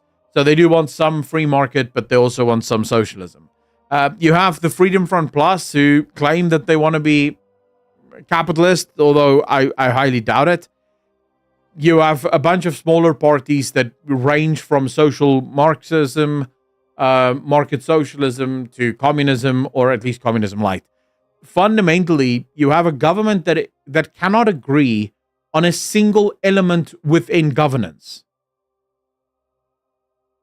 They don't agree on anything. And you see that in the policies that they pass. It is consistently a fight to get anything passed. And if anything, they don't even pass anything. The last big thing that was passed was the budget bill. The budget bill was passed with the ANC going outside the coalition government called the GNU and getting a number of other parties outside the GNU to vote for the budget because the GNU wouldn't vote for the budget. So the GNU isn't even a proper government. It's a joke. Nothing has changed. The growth rate, economic growth of South Africa is 0.9. And that's how economic growth, 0.9%. Inflation in South Africa is between 3.6 and 4.2%. This means that South Africa's economy did not grow by 0.9%, but it did in fact contract by at least 3%, if not more.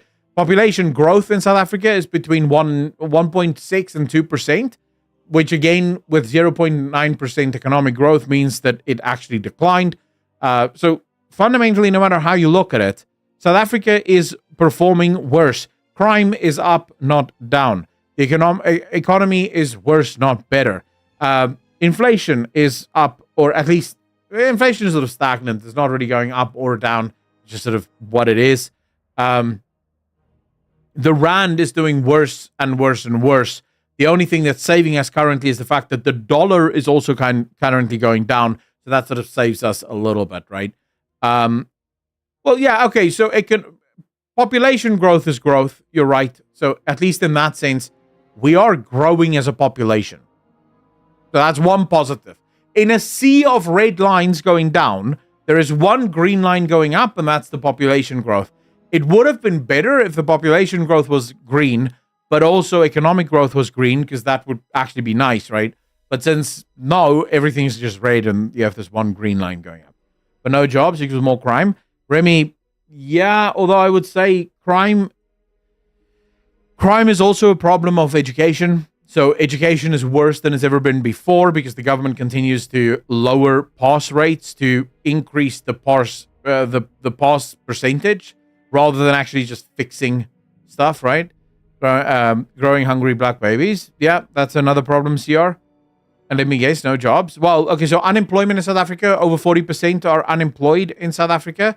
That's the extended true figure of unemployment. So including people who aren't looking for work, I think it's 45%. If you exclude the people who aren't looking for work, right?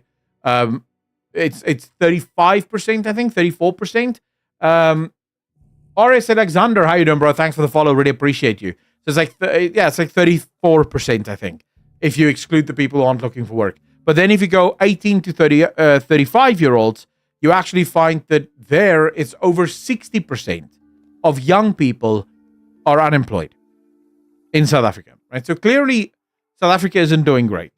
The GNU isn't doing great. Anyone who tries to pretend like the GNU is doing good, I don't know what they're smoking, but I want some. I want that too, because I would love to live in a world where we pretend like the GNU. And don't get me started on bloody parties like the DA who love to pretend like they're the ones saving the country and look at all the good stuff we're doing, because I keep coming back to the same question. What the hell are you talking about? Right? So if I go, for example,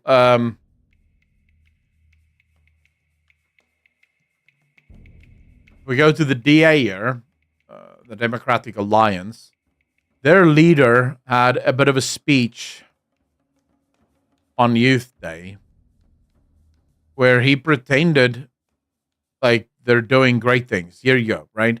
So this is the leader of the Democratic Alliance saying, look at all the stuff that we're doing as the DA.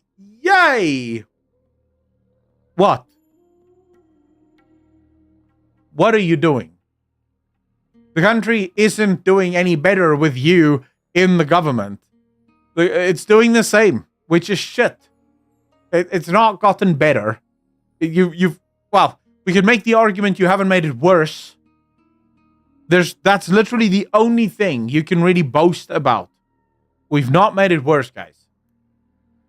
He's the Minister of Agriculture. Nothing's changed in agriculture. He's not created any new bullshit in agriculture. So I'm not sure what this guy's talking about.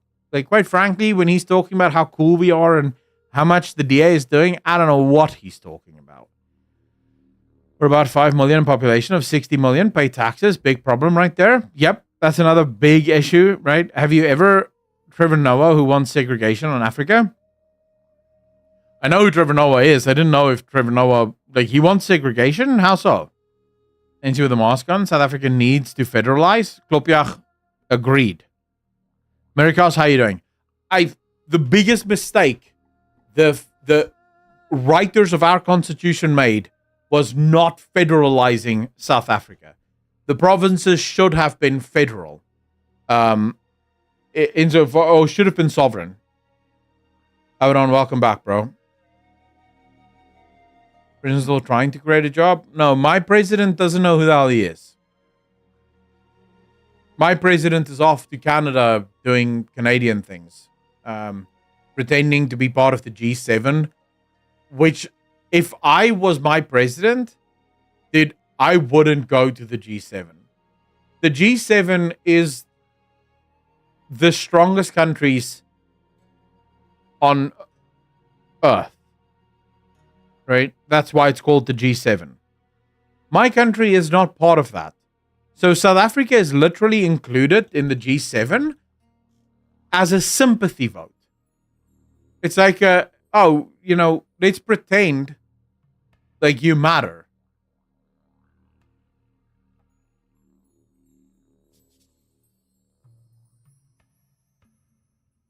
Well, my country is screwed, but my country is not this screwed. Guys, I have great news for all of you. If you're South African right now and you're watching, you're going to feel really good in 2 seconds' time. If you're American and you're watching this, well, good luck. Cap cuties, cute on duty, baby blue beauties, go ahead and buy. Did you look at that? Your tax dollars in San Fran paid for that. Are you proud? Americans, are you proud? Like, does this fill you with joy? Nobody takes San Fran seriously anymore. Looks like Nas. I refuse, but if you insist, I can take you out for dinner instead. Dude, this is just. Oh, man. I am so sick and tired. I'm proud to be human at this point. I'm not proud to be human at this point. You're not wrong. It was a very important change. Oh, yeah. No, it was. If I see a police officer coming up to me with this badge, I will not take them seriously. Like, why would you ever take them seriously? Go to Florida instead?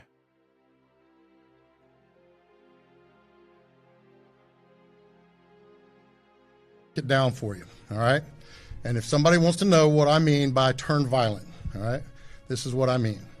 If you resist lawful orders, you're going to jail. Based. Be very clear about that.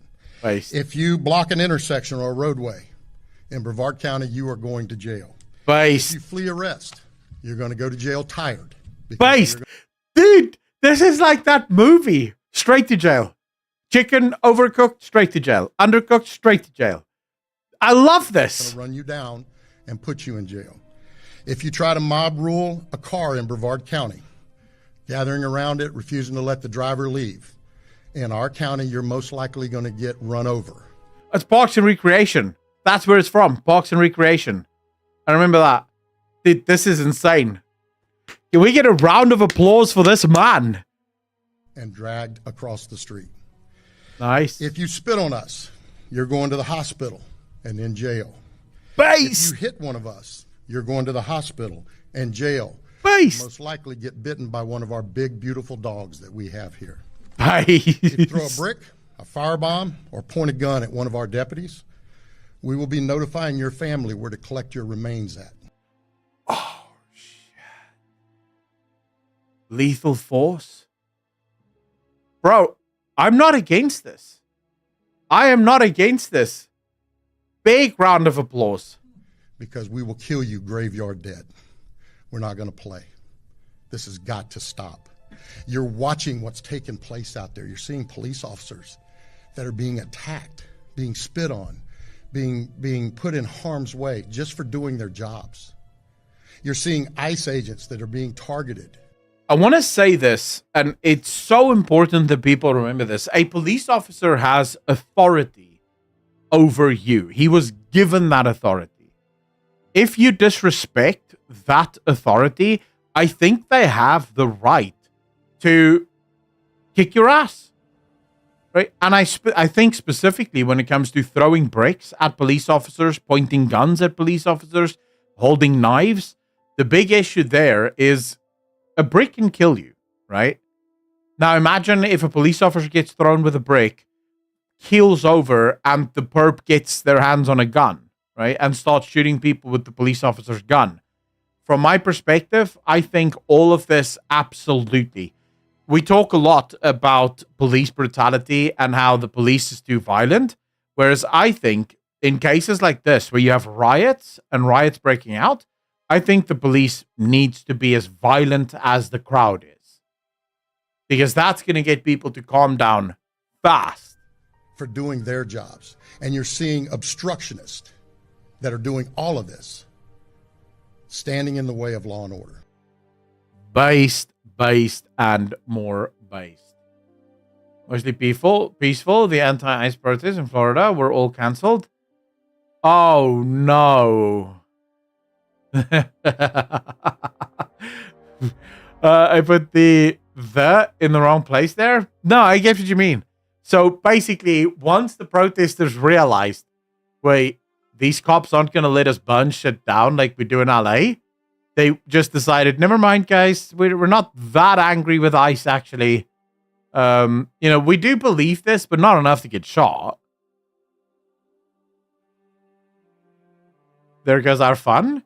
Well, the truth is, this is how you know that it's all performative bullshit, right? This is how you know that it isn't actually real and they don't actually care about any of this, is the fact that they're not willing to get killed for it. So the second they knew that there's a chance that they could get killed, they very quickly changed their tune. No, we're not part of that. Video I mentioned earlier exposes the protesters. We can watch that tomorrow. Tomorrow. The Vengeance. I have to go soon, so I can't watch it today, but we can watch it tomorrow, absolutely.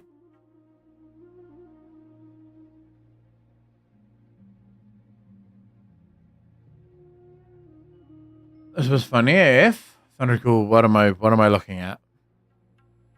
Clash erupts in Egypt as local Egyptians confront Western activists who arrived to march to Gaza. They're marching to Gaza I love that. from Egypt? What the fuck? Damn. Oh, I can see. Those are the Westerners. Okay, I see. Yeah. Egyptian children are helping. What a surprise. There's a white middle-class lady there. Middle-class, take care of yourself, sir. Dude, whenever you see a white middle-class liberal, you just know shit's about to get real. To remove the Western terrorist sympathizers with some smaller whips of their own. Wait, what? Just for context, the March to Gaza was an event organized by the Palestine Solidarity Movement with the aim of crossing the Egyptians' border to Palestine. The border itself is a multi-layered set of walls and fences with strong... Why do you think the Egyptians have so many walls keeping the Gazans out? I mean, if the Gazans are such a good people that everyone loves them, and, why is Egypt... Like, that's a lot of walls. That's the kind of shit I would expect in a zombie movie. Buffer zones, and Egypt has been very strict about not letting anyone cross it. Hi everyone, I'm on the global march to Gaza in Egypt. We were stopped at a checkpoint. They took our passports. Looking at this lady, I'm not surprised she's there. Detained us. They put us in a barrier like animals. But you are an animal. That's where you belong. How they've locked us in. We are activists from multiple countries. They've brought the army. They've brought armed cars. They are going to take us back to the airport to deport. Dark says, no. Please share. How are you doing? They started to push people, drag them violently outside. They didn't leave time to grab the luggage or anything. We are in danger. This is an emergency. We need help. Oh my God. They're dragging them out. They just hate him, bro. They hate him, bro.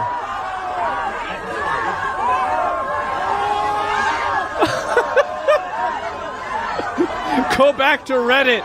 It's just so fucking weird, man. I'm an white man. Why am I not surprised? View Westerners, especially after all the wars in the Middle East for the last 30 years, they view Westerners as a destabilizing colonial force in the Middle East. So the last fucking thing they want to see is a bunch of Westerners coming to their fucking country, crucify themselves for some cause. They don't want to have a bunch of foreigners coming to their country to push politics. This isn't some fucking subreddit moderator's problem. This isn't his at all. Yeah and no. I would say I think there's a lot more to it, but yeah, to some extent I can agree with what Asmund said there. Darkness, what's this? Well, wait, you linked that on? Kick.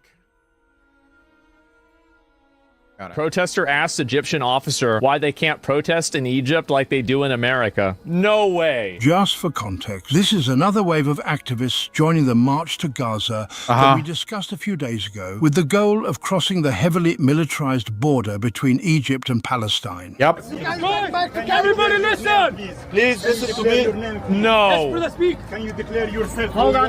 He doesn't need to. We are the police and we are announcing, please respect our country and let's. You can't stay. Okay. This is against this country law. Okay. You can't stay there. We can't stay here. On two sticks. You supposed. I love it when these westernized people go to one of these countries. The thing is, most left-wing leftists, right? Most liberal leftists, I should say, don't understand how lucky they are to live in the West. Most people don't understand how lucky they are to wake up every morning in America or in Europe.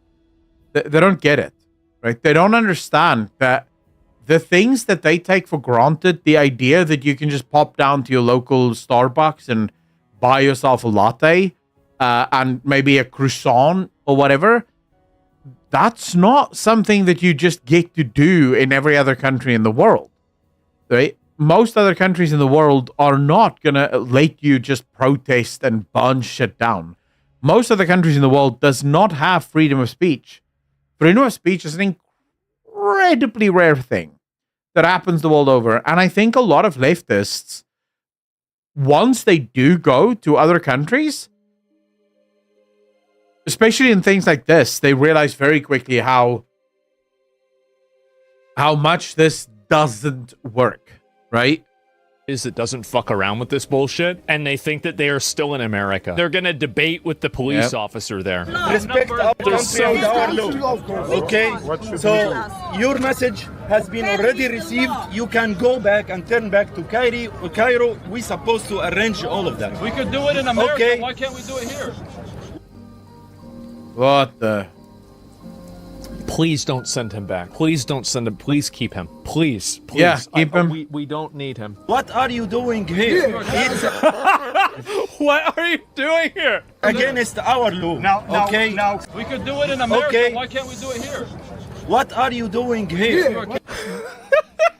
Oh, God. Yeah, well, base. Yeah, it's like they couldn't even believe. Dude, some people are stupid beyond belief. Their goal to open the way. Abagazim, the thing is just, in most countries in the world, right, including Egypt, freedom of speech is limited, right? There's some things that the government will not allow you to say, some things that the government will not allow you to do. And I'm not suggesting that that's right or wrong, right? And that's up to every single person to decide how they want to live and what government they want. Right? Every country is going to have different rules. Even in South Africa, there's some people who don't want freedom of speech, right? They're like a lot of South Africans actually don't believe in freedom of speech. Of course, most of them don't understand how ironic that is, but never mind, right? It is what it is. So my suggestion here isn't that Egypt is wrong. Egypt has their own rules, and what's funny is the left seems incapable of understanding that every country has their own rules. Egypt has 4 layers of barbed wire, fences, and walls to keep people from Gaza out, because every time they let them in, what happened was violence and terrorism. They're allowed, but not between Israel and Egypt. I still want to know why. Like, is that true, Z Vengeance? Is that actually why Egypt keeps the Gazans out? Every house has different rules, just like countries. True, Dark? Very true. The Grey Hour, how you doing? So is Molly safe? Did you keep Plant Yan away from her? We haven't played again today because we got busy with a bunch of other shit, like politics and stuff. Those who don't believe in freedom of speech believe the rules for thee, not for me, mantra.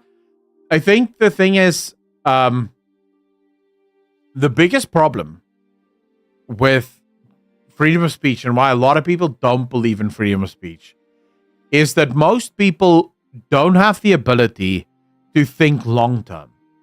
Most people think very, very short term. So what most people think is if you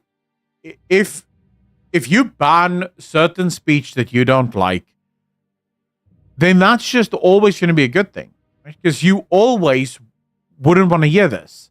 So, for example, if you listen to the left, they would love to ban homophobia because they don't want to hear homophobia, right? They don't want to hear people speak down on homosexuals or speak out against homosexuality. They would love to ban it. And because they live in this world where they believe that if they can ban all of these bad words, right, people will stop believing this bad stuff. People will stop being hateful towards gay people. And this means that people will just always vote left, right? Because once you can ban all of the bad words, people will have no other option but to do the good stuff. You see, because they don't think if you give the government the ability to ban certain words, your side might not always be in power. Like there might come a point where your side loses and now the other side can start banning a bunch of words that they don't like. The people of Gaza leave. If we did, then Israel wins. To be fair though, I think even if the people in Gaza stay, Israel wins. Israel has more bombs, more guns, more power. I don't know I don't see how the Gazan population beats that. Yes, but then the right can ban trans speech to children, and that's a no-no. Rules for thee, not for me. You're not wrong. You're absolutely not wrong. Jordan, Kuwait, and Lebanon have had problems with the Palestinian minority turning on them. Ooh. You just made the point, isn't? Yeah. I just sort of took a longer route to get to the point. But yeah, I agree with you. And Z Vengeance, we will watch the Sargon video. How long is this video? there was a global... We'll watch this tomorrow. Maybe not. Yeah, we'll watch it tomorrow. I have to go. The problem is it's already too late here. It's Wednesday, so Wednesdays we tend to end stream a little bit early. I just don't know how ban certain words can eliminate problem. Custom, remember, the idea is if you ban words that you don't like, people will stop believing it. Right? That's the sort of limited view. It sounds stupid to anyone with half a brain. Don't get me wrong. I'm not suggesting for a second that that's a good idea. But most leftists believe that the only reason people have hateful views, the only reason, for example, why you get people who are anti-gay is because of other people saying anti-gay things. Right? So it's not that some people just don't like the LGBTQ. It's that if you could remove the LGBTQ, right, anti-LGBTQ stuff, you would stop people from being anti-LGBTQ. Because their idea is it's children that hear these anti-LGBTQ things, and then they start believing it. But if you ban it, the children can't hear it, and therefore happiness, right, for everyone. Later, sir. Have a nice evening. Razor, thank you so much. And also, thank you to every single one of you that came to hang out, spend time with me. I really appreciate all of you. I will be back tomorrow. Tomorrow is Thursday, right? I will be back tomorrow, probably same time as today. Luckily, tomorrow we can go longer. We'll probably play some games tomorrow.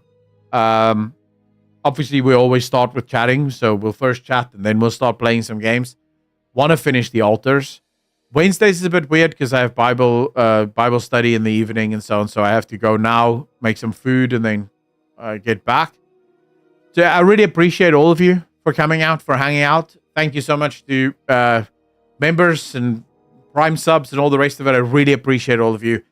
Ladies and gentlemen, as always, please be good to each other. Be kind to each other. And I will see all of you in the next one. Peace.